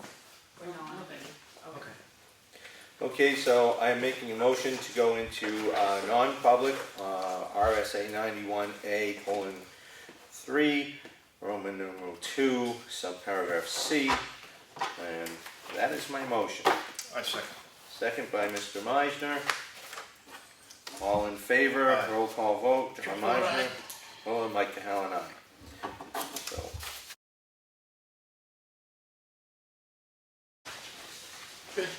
I'll make a motion to go back into public session. Second. Okay, roll call vote, Mike Cahalane, aye. Chuck Fuller, aye. John Meisner. Now, does anybody want to seal these Yeah, I minutes? think we should see. Yes. Okay, let's do the vote. John Meisner, yes. Mike Chuck Fuller, Cahalane, aye. Mike Cahalane, aye. Okay, and let's see, the motion to leave was by me. I'm gonna have to ask, who seconded the motion to go into non-public earlier? Moi. Mr. Fuller. Okay. I'm gonna have to rewrite that because I went and did something silly. All right, I'll get back to that. All right, back into the work session now.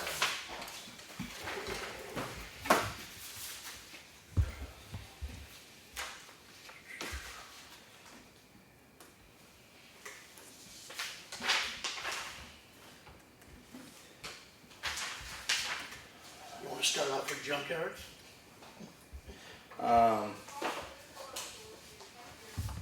Let's see, I think I had a few things, and probably which one was gonna be the quickest item. What's that? That's over here. Did we need to do anything on the transfer station to move things along? I think that's Yes. the critical We one. need to have a training program for the guys, Okay, which means we probably ought to have it here. Yeah, I was just gonna say, offsite. I was working on the machine today to set it up, which is actually gonna be pretty easy to set up. So we could do it next week. We only have 2 weeks left, so it's either next week or the week after. okay, next week, I guess. Yes, next, what do you wanna do, Wednesday? You know, check with Mark tomorrow. Oh, yeah. I'll that's check the with one. him tomorrow and say what day next week. Yeah, Okay. And then, We'll plan a training session for that. yep. Is there anything else on the transfer station to be dealt with? Yeah, I'm gonna try and obtain one of those nice library seats for the shack at the beginning. well, let's not make them too comfortable, They won't because they won't get up. They won't be. But we do need a table, so temporarily, do we wanna use the plastic table? Yeah. Or what do we wanna do? We can use that. I'm just thinking until I can come up with one, I wanna try and find something that we can put in there, or Right. wait until the guy gets over Yeah, there to build it, and he can just build one He in. can build one right around the inside, But in the interim, we can just use this Yeah. one. for the cash register. Yep. Yeah. Yep. Couple of 2x4 angles on there and some plywood. Plywood You can top and- tack something in there Right, real yeah, quick. that's all it's gonna take. Okay, so we got trainings And and do a we table. have lights in that building? Yes, there's electricity, light? so there is a light. There is a light. We may need to put Right. a small desk light or something in there, I'll come up with something. We get an LED bulb in there, and light up like a Christmas tree. Yeah, but it depends on where it is, if they got their back to it and the shadow on it, okay. I'll work on that tomorrow. All right, is there anything else at the transfer station that we should need to accomplish before October? We had talked about signage at one point, Yeah, but I think we can. probably hold on to off that until for the winter season. Yeah, I'm thinking probably we can define based on the questions that are coming in, as soon as we open up. Yeah, the once we open up, policy, let's see what they, we can see what the see people what are the looking questions for. are. Yeah, And then basically take the top items and basically say, so we do it one Right. time. Okay. Yep. I know I had taken notes from our work sessions there for some signs that Mark and company, as well as we may have identified. So I do have an ongoing list, we can revisit that. Then there was a speed bump, frost faucet, nothing before the winter time, I guess. I will tell you one thing, I wasn't paying attention, I hit that speed bump the other day. That'll teach you, huh? Boy, it woke me right up. well, what's happened is, I don't know if you noticed it, everybody driving in now to get one tire so it doesn't bounce, they Yeah. go into the ditch. So last weekend, they moved it 2 feet into the ditch. Yeah, that's what happened. Yeah, caught me by surprise, because I was looking at the shed, and all of a sudden, boom. Yeah. We were gonna price out a second speed bump too, so. Yeah. we can. At this point, I think it's doing the job. Yeah, no, that was a comment from last, Yeah. but yeah, wouldn't get one at this point in time. Yep. Okay. All right, so nothing to visit there before we When is Kevin implement. due to do that? Should be any time now. He was freeing up, he was doing some last minute, Yeah. the touch-ups on his summer jobs. Just, Chris, can you print up 15 physical copies of the 14-page policy? I was Right talking. No, just over the next day or so. I was talking to Mark, and there's some people we want to hand out the full policy to, Okay. and he thought 15 would be more than enough to cover it. I've also been handing out, copies of the snow policy. we've had two people that have come in for mailboxes, and I'm giving them that policy for specs. There's two things I didn't supply you with, I guess. One was that there's a flyer from the post office that I have that I can bring in, we can make copies of. It basically outlines the pathway and shoveling clearance kind of things from That's the best thing to use. Right, it's from the Ossipee Postmaster, so I can bring that in, and copies can be here to be handed out to clarify what we're trying to achieve. And the other thing was just a little bit of information, which was that the Ossipee Post Office, I believe, has P.O. boxes for $40, and I think it's for a 6-month period available. And so if people don't want to have a mailbox issue or shoveling or that kind of thing, there's an option. And I believe the Effingham Post Office was at $32 for the 6-month period. I may have my numbers wrong, so we would need It's to... 96 a year, so it's probably a little more than 32 for 6 months. Okay, because those were, I believe, the numbers given to me by the Ossipee Postmaster when I talked back then. So the verification on that. Also, it could be less because they've got a different volume of boxes. They were more, actually. Down here. That's on 16B. I pay 96 a year for mine, Right. so. Well, a follow-up on that material, because we might want to let people know that that's an option, should they not want to have to deal with snow removal with the box if there's an issue. Okay. These were new addresses, by the way. Oh, okay. Good.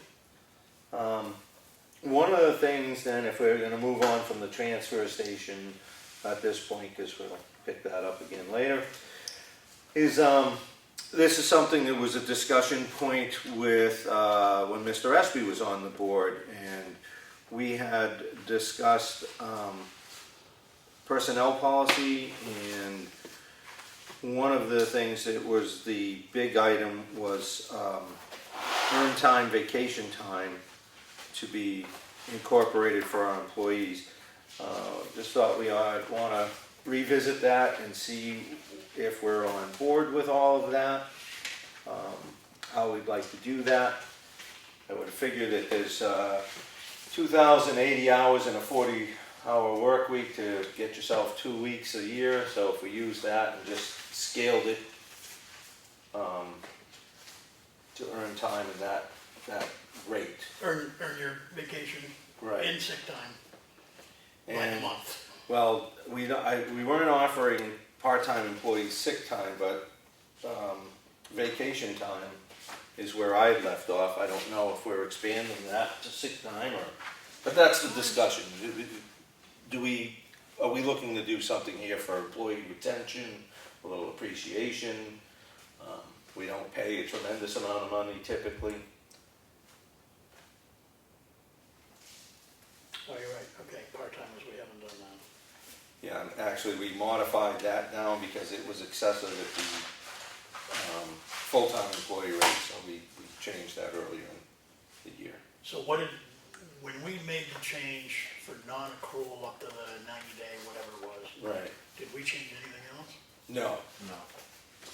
Did you say you changed the policy earlier this year? Prior to Sergeant McMillan coming on board, yes. Yeah. The same night that he came in. Because the only policy that I have shows this last revision in 2015, and that's been the one I've been handing out. We did there should have been a revision, and we'll have to go back in the minutes to find out, or look at Ian's start date. It was the same evening that he came in for us to hire him. Prior to his being hired, the revision was made to the personnel policy. What does this one of them? It's 215. Okay. Yeah, it's still in there. And I imagine Chris must have captured that in the minutes, I would be sure. I'll have to look, I don't know. No, Chris. You did. I'm sure I you remember us did. doing it. One of the things on page 13 in the old version of which I have marked up, of our policy was collection of monies. That was to provide receipts, and that's something we've been catching up on and we'll be doing with our What page you on? 13. He's got the 15, you got the 15, I right? got the 2015, is there a later one than that? This is second adoption, 2015 on this one. Like I said, this is an older one that I used as a markup last year, so it doesn't have some revisions. So it should be 2015. Do you have a page, what's on page 13? Number 13, one? sexual harassment to me. No, top of the page, number 1, all monies collected. All checks being made payable too. Okay, All then. money's collected, okay, it's on page 12 on this one. Okay, must have been a formatting, something. But we're dealing with that with the cash register down at the transfer station, so that's being caught up. Yeah, I read this one tonight in the next week where that one's good enough to hold us for the moment. And number 5 on that item, there's a typo. On the second line, beginning of the second sentence, it says, along with all funds coinciding, receipts will be required. I think that was a log with all funds. Yep. Okay, so the word long should be changed to log on page 13, item number 5, second sentence. But other than that, I think all we're looking at was strictly the vacation time, earned time. I've got a whole lot more write-up than that, Okay. but do you want to go into all this detail tonight? 'Cause what I've got is probably a full section just in itself. No, because you're trying to correct the entire document. Yeah, Right, and I didn't think we were gonna, like you said, we're gonna have to make time for that, but the outstanding motivation from last year was to try and accomplish giving some vacation time to our part-time employees on an earned time basis. Now, that's open for discussion if that's what we want to do or not, but that's something that corrects an issue in the moment, if we should take that on. And then we can certainly come back around to this for a full document review. I just don't think time would really allow for that. And nobody had tackled it to that point. Nobody had discussed going to that. So, I don't know. okay, so which modification you want to make? You make it to the part 7 vacation time? Right, where are you on page? Well, I've got it on 19, but it could be 18 or 20. It carries over. So, page 19, vacation.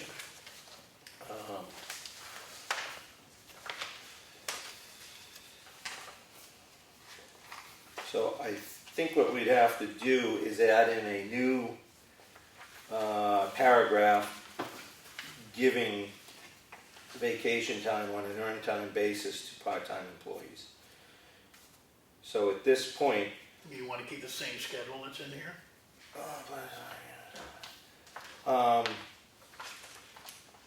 I think that's a full-time employee thing, so I was figuring that there wasn't going to be like an increase of 5 or 10 years, it's just a part-time employee position.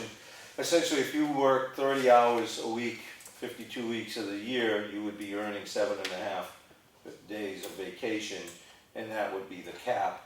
I wasn't looking at putting time frames of service in, because that was just I'm not set on anything, you know, it was just at a glance, we don't give folks anything.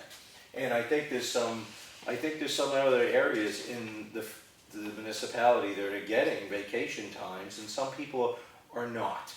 And that's my biggest concern, that everybody is not being treated equally. And I'm not gonna say I know this is a fact. Do we know what's going on around us? No, For part-timers? I don't. I personally don't. But it's a very discretionary item when it comes to part-time. So that's why I just, you know, if we need more time to research this, that's great. It's discussion. I'd like to needed take a look start. at a couple places Sure. around us to see what I'm good with, personnel policies are and what I agree. And would that time be retroactive? that's something we can discuss too at that time. all kinds of things we can do. But there's also, the reason I'm asking the question is there's some other pages further on Yeah. that deal with grandfathering of folks when policies have changed with like the Yeah. 100% premium, 10% premium. Yeah. we don't need the 100% premium anymore because Correct. nobody qualifies, so, as part of cleanup around Absolutely. this, I wanna tackle a couple of those areas and just get them out of there. And- And the compensatory time, we need to literally redo that whole thing based on what the policy that we made with Ian coming through the door, so that language needs to be rewritten. So I'm again, thinking of those three areas. I think the whole document, as you pointed out, really needs to be gone through. The hot button issue for the employees and for me personally was to make sure everybody's getting treated equally when it comes to the vacation time. And the document obviously needs work.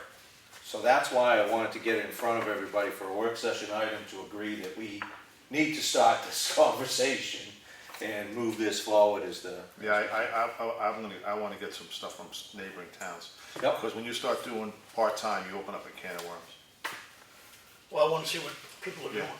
I mean, I have no issue with part-time, but I Yeah. just wanna see what's going on. Who's doing what? Yeah. Oh, great. And I do believe, and I do go with, we have to treat everybody fairly, but here's the caveat to that. Every department has to be on board. Well, You know, because we don't have control of Deanna. Deanna's department is Deanna's department. It's just, you know, we have that room and the PD, actually. well, that's the, in the transfer station, and that's the whole point. I think the library, maybe rumor was that there was some vacation time there. Perhaps Deanna is. They're like Deanna, they run their own. Yeah, they Right. run their own. What we need to do is try and get everybody to agree Exactly. for uniformity. Absolutely. And That was my point. That was the discussion last year that I brought up. The goal was to get all the entities, no matter how independently they may function, to come together and coalesce on a personnel policy, which they seemed to feel at the time, the library that is, that they were adhering to this, but obviously they've made, well, sounds like they've made certain exceptions. And they can't. That's the problem. So let me pull together what the library's doing, what Deanna's options are based on her area. Look at some local towns around. Let me pull together a bit of a little spreadsheet like I did with the transfer station. And within the next week or so, I'll bring it back and we'll take a look at it and figure out what we can do. And with the vacation time specific item, that is the goal, is to get all the departments, everybody to want to adopt things uniformly so that we are all, everyone in the municipality is functioning the same way. So therefore, nobody's always getting out of joint because others are getting something that some other people aren't. And I think it's just a good, healthy We can way try. to. We Well, can that's try. it. We bring everybody in and see if we can get something. Closer, that's important. Yeah, no, absolutely. Okay, I'll do some work. I don't think it's something that's really out of bounds to really try to get folks to go along with, so. Hopefully, so thank you for, guys, for giving me some time on that. And we'll follow up on that again. So that's in the works. Let's see, quick easy one here is catch basins. I have not gotten out to take an inventory on them. I have a list of catch basins that are in the town, some of, maybe others. And we could call the folks in to see if we can get those vacuumed out. And it brings me to Green Mountain Road and 25, that stretch there, because there's a network of. Is that, when I drove that a couple weeks ago coming in off 25, are those basins in like 50 or 100 feet up the road? There's a stretch of them, they go on both sides, and I'm not totally sure if they're interconnected. I got some plans from Sally over in District 3, I think it's Sally Spalding maybe is her name, I have to look at that up. Where do they actually drain to? Well, that's what I don't know, and I know that when I looked through. Banks on either side, I was trying to figure like, I where's think this they're big draining? dry wells, to be honest with you. They could That's be what I dry wells, and there was more documents that she didn't supply me that I can go back and get from her. But they may be interconnected, They may be They dry do need to be wells. dug out, that was clear, I mean, what I was looking at. And they may end up, when you're coming down the end of Green Mountain Road facing 25, a lot of that water, there's one over that direction. I don't know if they go over to the guardrails and down. There might be something that deposits out there. I'll try to follow up on more documentation on it, but any which way, they're not functioning anymore. I'm sure they're full of material. They were pretty well filled in. And we had a flood down there this spring that was really bad, when I was out doing the spring cleanup there. So, again, identifying all these catch basins, do we want to tackle those as well if we have the guys come in for that? And what's the accessibility to them? We probably want to grab some grade stakes and ribbons and mark everything, so when we have someone come up, we can give them location, street address. We have to address out front here, that's for sure. And that one, yeah, absolutely. We have to address that. Well, the one at the, Colquitt Hill, well. there's some on Champion Hill. Is like really, the new pavement is like really close to it. Like, could be almost on it, Oh, really? yeah, on the edge of it. So, If the state has them on their plans, aren't they the state's catch basin? No, it was a bypass when the route changed, 25, so we got donated to us that section, but they do have the plans, and that's why I think it's really interesting. We can get more information, and when I tried to look at these plans on my computer, it's like, got a jeweler's loop? I'm not sure if they're connected or not. So I'll try to follow up with the young lady over there. She's assistant something or other, engineer maybe. I ran into her at one of the culvert training recertification classes, and I just happened to be sitting there, and she was saying that she was assistant engineer or something in District 3. Wait a second, my ears went up. I went over and chatted her up and found out that I could get some information. So I'll follow up with that. But we do want to get somebody in, at least for the ones we can identify. I'll go out and mark what I can. And I don't know if anybody else, if you guys know of any, you want to mark any. The best thing to do is get a hold of Ron. Ron will know where they all are. Instead of you actually might have them on the plan.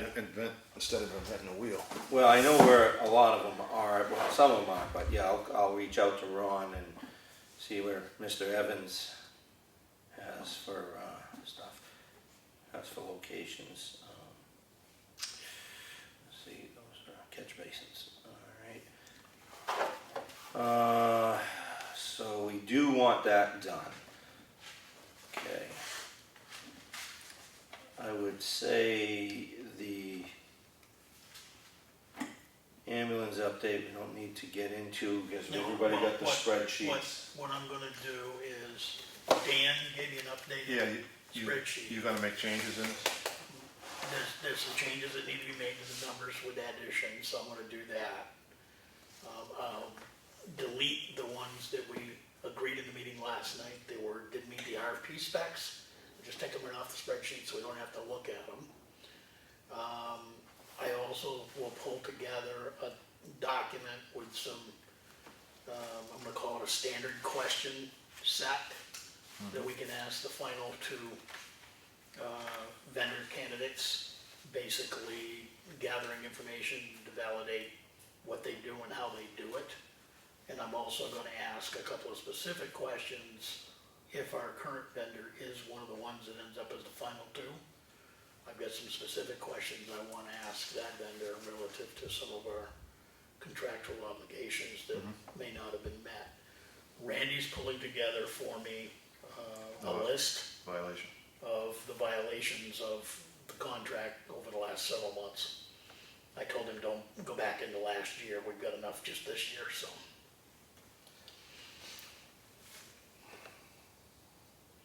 Well, on the list of questions, I'll be putting together a few things, and I did see your draft copy. I know you're doing revisions on that, but there were 3 of a dozen or more questions you had that I had some things that may lead to breaking one question out into 2. Yep. The idea of the dispatch is exactly as you had thought. In hindsight, Okay. it is. I didn't know, so it's like, Yep, all of it goes through the Carroll County Carroll County Dispatch, Dispatch, so there's no separate Yep. call centers. yeah, and I had an editor edit the document today, and she whacked it up really good. Okay. Let's see. Another thing with culvert purchases, we are going to be in a situation here, if we're going to move that culvert project forward. We held off on the purchase of the larger culvert. Last time I checked in the spring, the threshold for getting the discount, which was about 40%, was $3,500. I can check again with Water Industries on that. 40 feet, 2 lengths of 60-inch. Oh, that's what he's gonna talk to you about that. Okay. Ron, he's not too comfortable about putting that big a culvert in there because the state requires that culvert to go down, it has to have 2 feet above the surface of that plastic culvert. Right. And he's not too keen on digging it.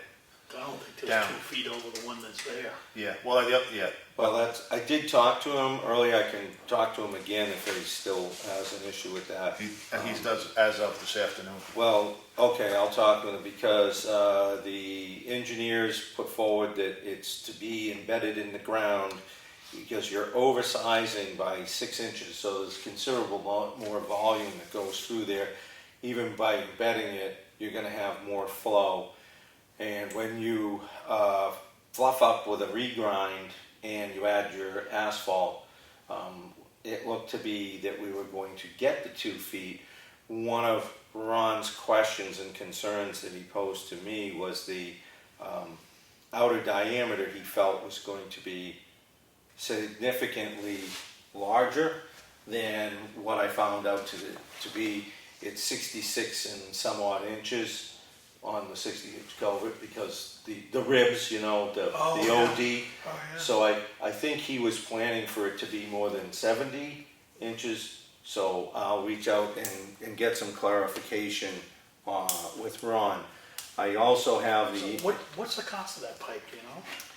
Yeah, I'll give it to you exactly. With the 1% markup, I had 2351 is what I believe that to be for a cost, and that's where we get into buying other culverts, and we can follow up So on that. if we get the bill up to 3,500, we get a 40% discount? Right, and then, yeah, so that's a follow-up I'm going to do down at the, here we go.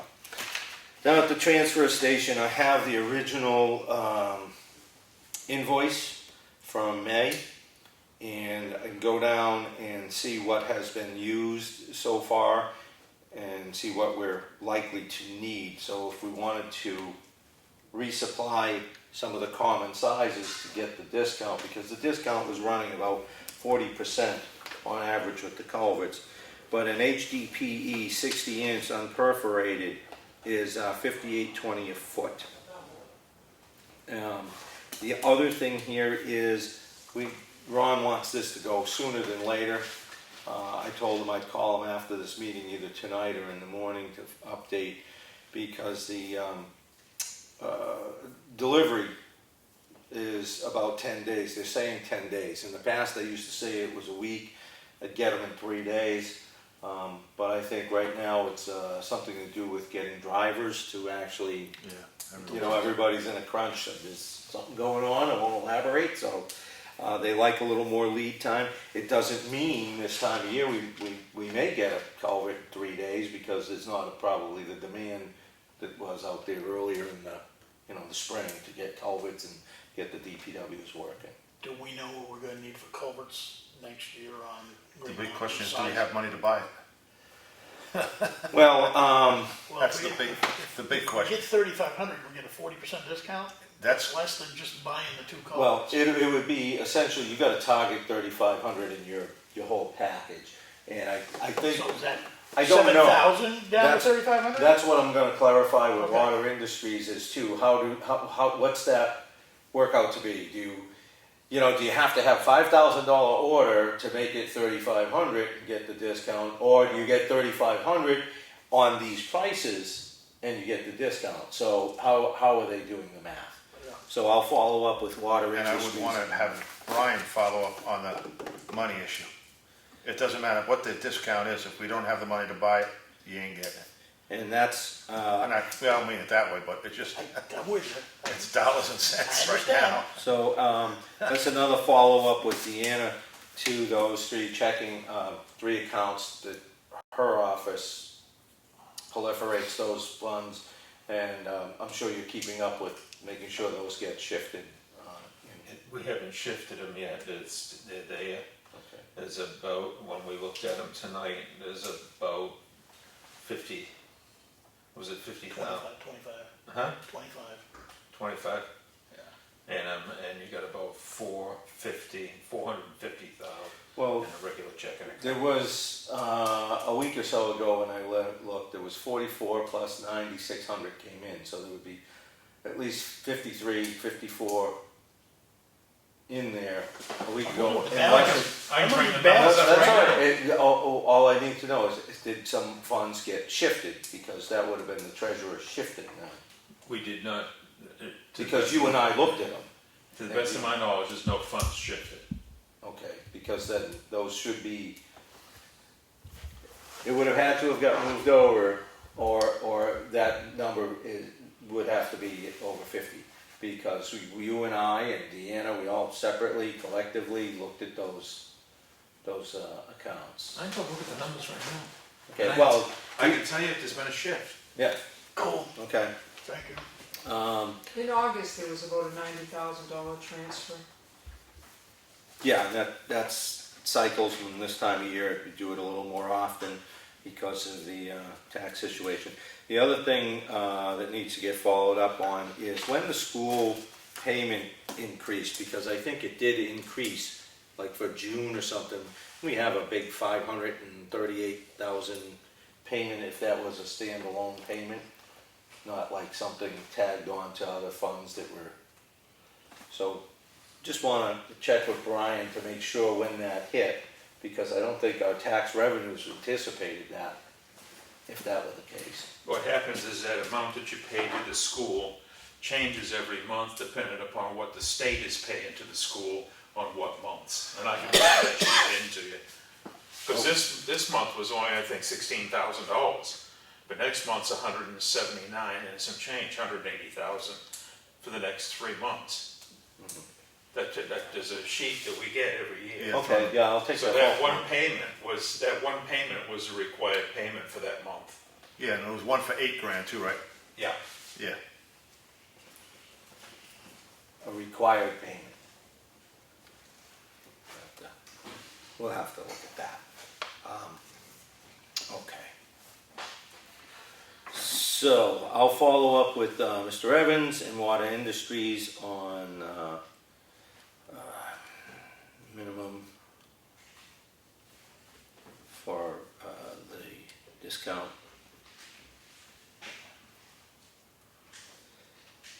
In the morning, transfer station, we're working on that.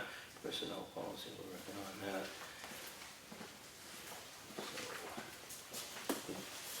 Need this back, but that's your payment breakdown, Right. and that's what you have to pay per month. And that big one right there.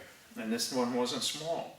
No, but that one right here, is that representative of the new fiscal? That's each town. The bill that just went out, is that what he's trying to? Yeah, the one back in June, I think it was June, memory says, but it doesn't have it listed here. The, this one here, the 538, that one, I was wondering, is that an increase on the $2.98 jump? Is that, reflective of that? When did that start? Yeah. Right, because if that started before we've actually have a tax increase, which we don't have yet, to pay that would account for, a significant amount of money. think we paid that though. Oh, we paid it. What I'm saying is that would account for an increase quarterly, let's see, 2.98 times 174, 500 equals $520,000 increase divided by 4 quarters, that would be 130 a quarter.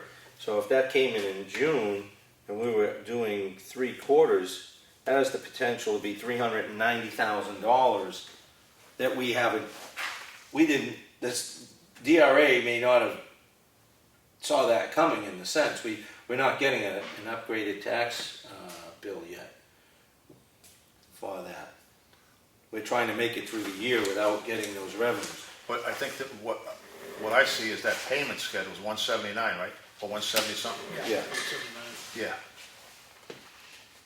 How they come up with that, that's the financial wizards of Governor Wentworth. Well, Maybe we have a financial person right here. well, typically the town has, waited until the tax revenues in December yeah. come in. So we're in that position that we're going to have to wait Are you talking school? to pay Yeah. any more on that. Did you hear what Ossipee did? Which is demand that they are allowed to pay the same amount every month. Yeah, that's what we have right here. No, this changes every month. No, theirs was changing, so Our like number, yours. there's only 4 months of the same number, Oh, okay. every other month is a different number. And everybody's having trouble, budgeting for something like that, so they wanted to pay the same amount, and there was a huge blowout about it, so. I think the thing is, we can't budget for it because the increase for the school payment came before the tax revenues were adjusted for us to receive taxes to pay for it. See, that shouldn't happen. So if you got a new exactly. car and your new car payments are bigger than your check, there's a problem. You're not going to work. So if they have to wait for their money because you raised the price on us beyond our means, we don't have a lot of options. Well, isn't that what Ospi's doing? They're going to pay the same amount every month. Yeah, that's what I mean. Yeah, I period. don't know what's gonna happen with it. Yeah. The, Because aren't they $1.5 million in the hole? Oh, I don't think so. No? Okay. Okay, so we'll be following up on that. Then, the last item, since we're running so late tonight, I hope that we would have had some more time. We could have entertained some other things. But this is an issue that has been ongoing for quite some time. I know I get a lot of heat from it around the town. Just as I'm sure there's going to be a lot of people who aren't going to like that we're having this discussion. But junkyards, it's been making its way in front of the planning board. We have something on the books in our zoning office, zoning ordinance. So the process could be twofold. You could either go with an ordinance put forward for town meeting through this board to deal with junk, and I'll say it, junk in yards, because any junk yards that are existing in the town of Effingham, as far as I know, are not legal. Because a junkyard is a legal thing that the state makes provisions for, but our zoning ordinance does not allow. We do not permit zoning. I don't think we have a junkyard in town. A legal one. No, I don't either. I don't think we do. So therefore, when you get to a tipping point, if more than 2 vehicles or the parts and pieces that make up more than 2 vehicles unregistered or not in condition to be traveled on the road, so forth, there's an RSA. We could put something together that's more lenient. We might say you can have X number of unregistered, uninspected cars that are not fenced in or in a contained area. We have a lot of vehicles, boats, assorted things that are collecting around town. Some people love it. Some people don't like seeing it. There's provisions for us to deal with it. It's a matter of course. What course, if any, should we consider? I think what I would like to look at is a more lenient one, because we are a small town, and let's face it, you drive around town, you got more than 2 vehicles. Wherever the vehicle stops is where it lays. you know, it gets lower and lower, I mean, so it's kinda hard to, but a reasonable lenient one, not, you know, not one that's so, you have 2 cars and they're not registered, they gotta go, you're a junkyard now. You know, I think you have to Well, and, kinda, and that was an issue brought up by, I'm sorry, John, the planning board member brought up that, you know, 2 vehicles here, people keep those vehicles because there's a lot of older vehicles and they use them for parts, pieces, whatnot, or repair. So if they're unregistered and uninspected, 2 wasn't a number that individual felt was reasonable for this community. So what's reasonable? Well, that's the other end of the spectrum. other end of Is the spectrum. 6 unreasonable? I mean, where do you? So this is, as you know, and we got correspondence from a zoning enforcement officer because this has been going on for years, and she's the one who brought it into the planning board recently because we have failed to get back to her in the 2 months or whatever since she put something forward.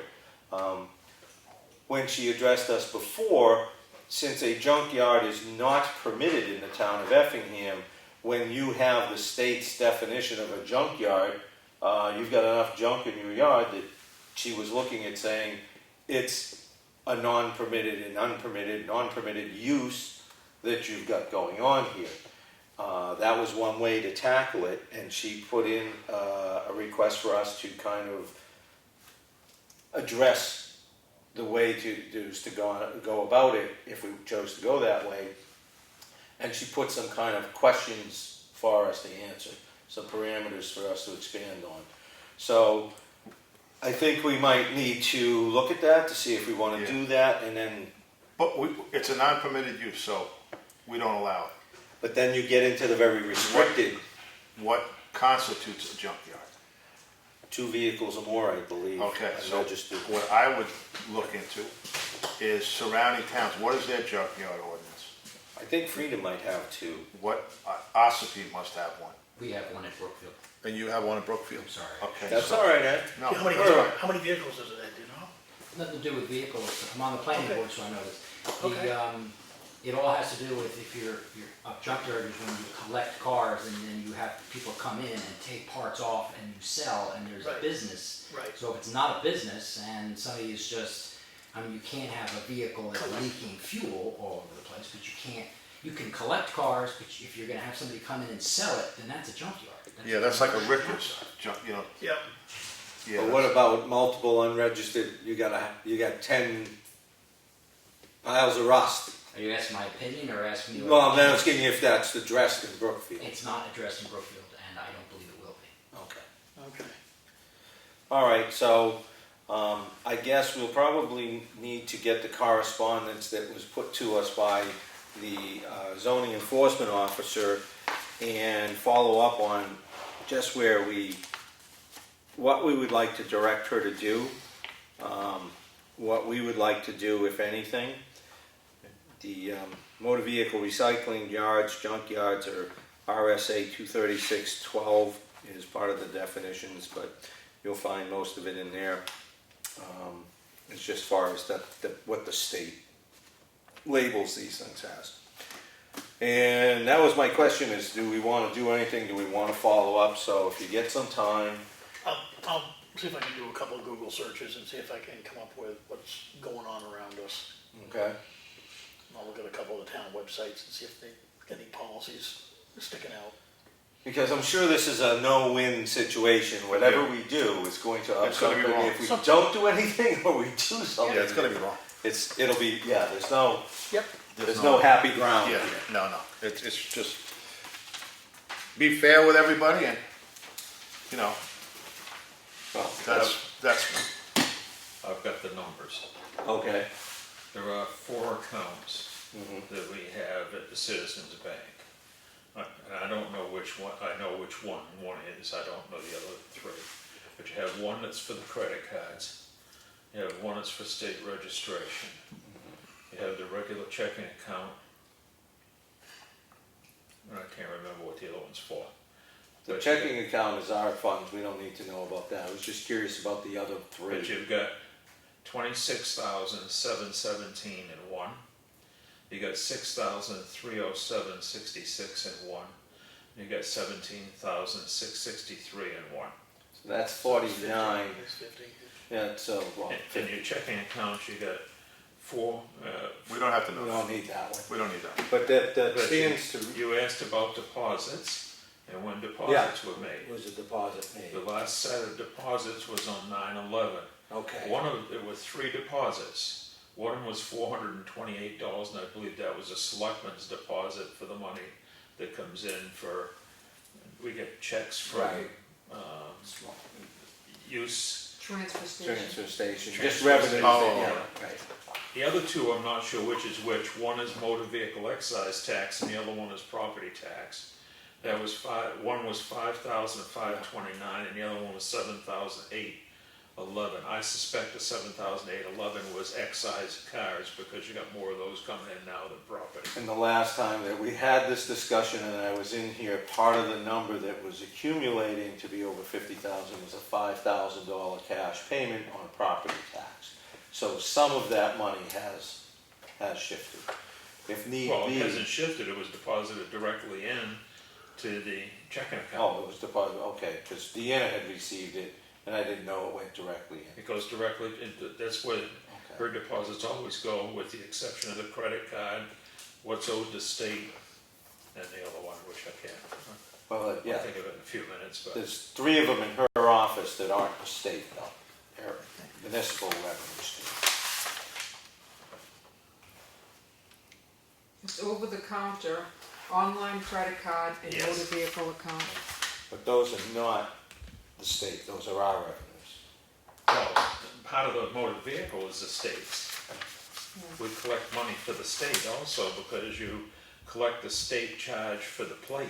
Yeah, but don't they That separate? doesn't, that gets separated. It's paid out. That's paid out. Then that's probably one of the 4 accounts. Is Yeah. that It's one? not one of the No. 4 accounts as far as I know because we had this conversation before, not to say you're wrong, I don't believe you're right because Deanna came in and said those were all hers unless there was a miscommunication to me that one of those is in fact a state repository of funds, but I didn't get that. Well, wait a minute.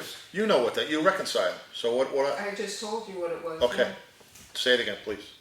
You have the over-the-counter credit card, which is new, it just started a couple Okay. months ago. The online credit card account, the motor vehicle account. Then on the bottom of these receipts is a percentage of the motor vehicle registration taken in is paid back to the state, and that comes from the checking account. Okay, so it And is it comes taken from the checking Yeah. account, our checking account? Yeah. out. Yeah. So that money is getting balled in there. Yeah, so the money's always being transferred around to cover. Yeah. Okay, so I didn't get that from Deanna, so I apologize if That's all right. I was getting that wrong and you had that right. Sorry, Brian. Apology accepted. Thank you, sir. I'm easily confused at times. But what people sometimes don't keep track of is a lot of the money is deposited directly into the checking account that comes from the excise tax and the property tax. That's obviously what I was missing on both of those, so, Yeah. yes, thank you for educating me. I guess then, I don't have anything to further for tonight because I just wanted to set all those nifty things in motion that needed to be caught up on because they've been hanging out there so long. Another thing that would like to see us catch up on that's been from last year is subsurface trainings, education that goes with the health officer and our septic system ordinances that we have, an outdated one, and how we deal with that here in the community. Because when Mr. Dick Lasave retired, we were informed by the state DES that some of what we were, apparently the state was doing for us, has shifted to us. I believe it's Rob Curtis, perhaps, might be the gentleman who's taken his place, was going to come in and give us an education. I have a book in there. Well, up there. Yeah. That he sent me. Oh, okay. Of the most asked questions now, because the state has given us more leeway. We can go on property now. The only time that we can't, if he says in his mind, He said if a property owner was adamant about you're not going on, you get off, you call him, and he'll get an administrative warrant, and let the state pay that administrative warrant instead of giving Matt the job to get the administrative warrant. So we have a lot more leeway, and technically they can't tell you and get off because you're the health officer of the town. If you come with an entourage, that's a different story. But there's a lot of things that we could do in some areas that we couldn't do. Okay, You know? and that goes to the point of that 2002 disposal system protocols and health ordinance to regulate surfaces probably needs a facelift, I'm figuring, because you've got that information. It's all in the book. I got 2 books in there. There should be 2 books. Okay, so that was just down the road, so things to focus on there. Well, let's focus on what we talked about tonight to get that off the books. Right. And then we start on something else. Yep. Instead of And I will have, shoveling.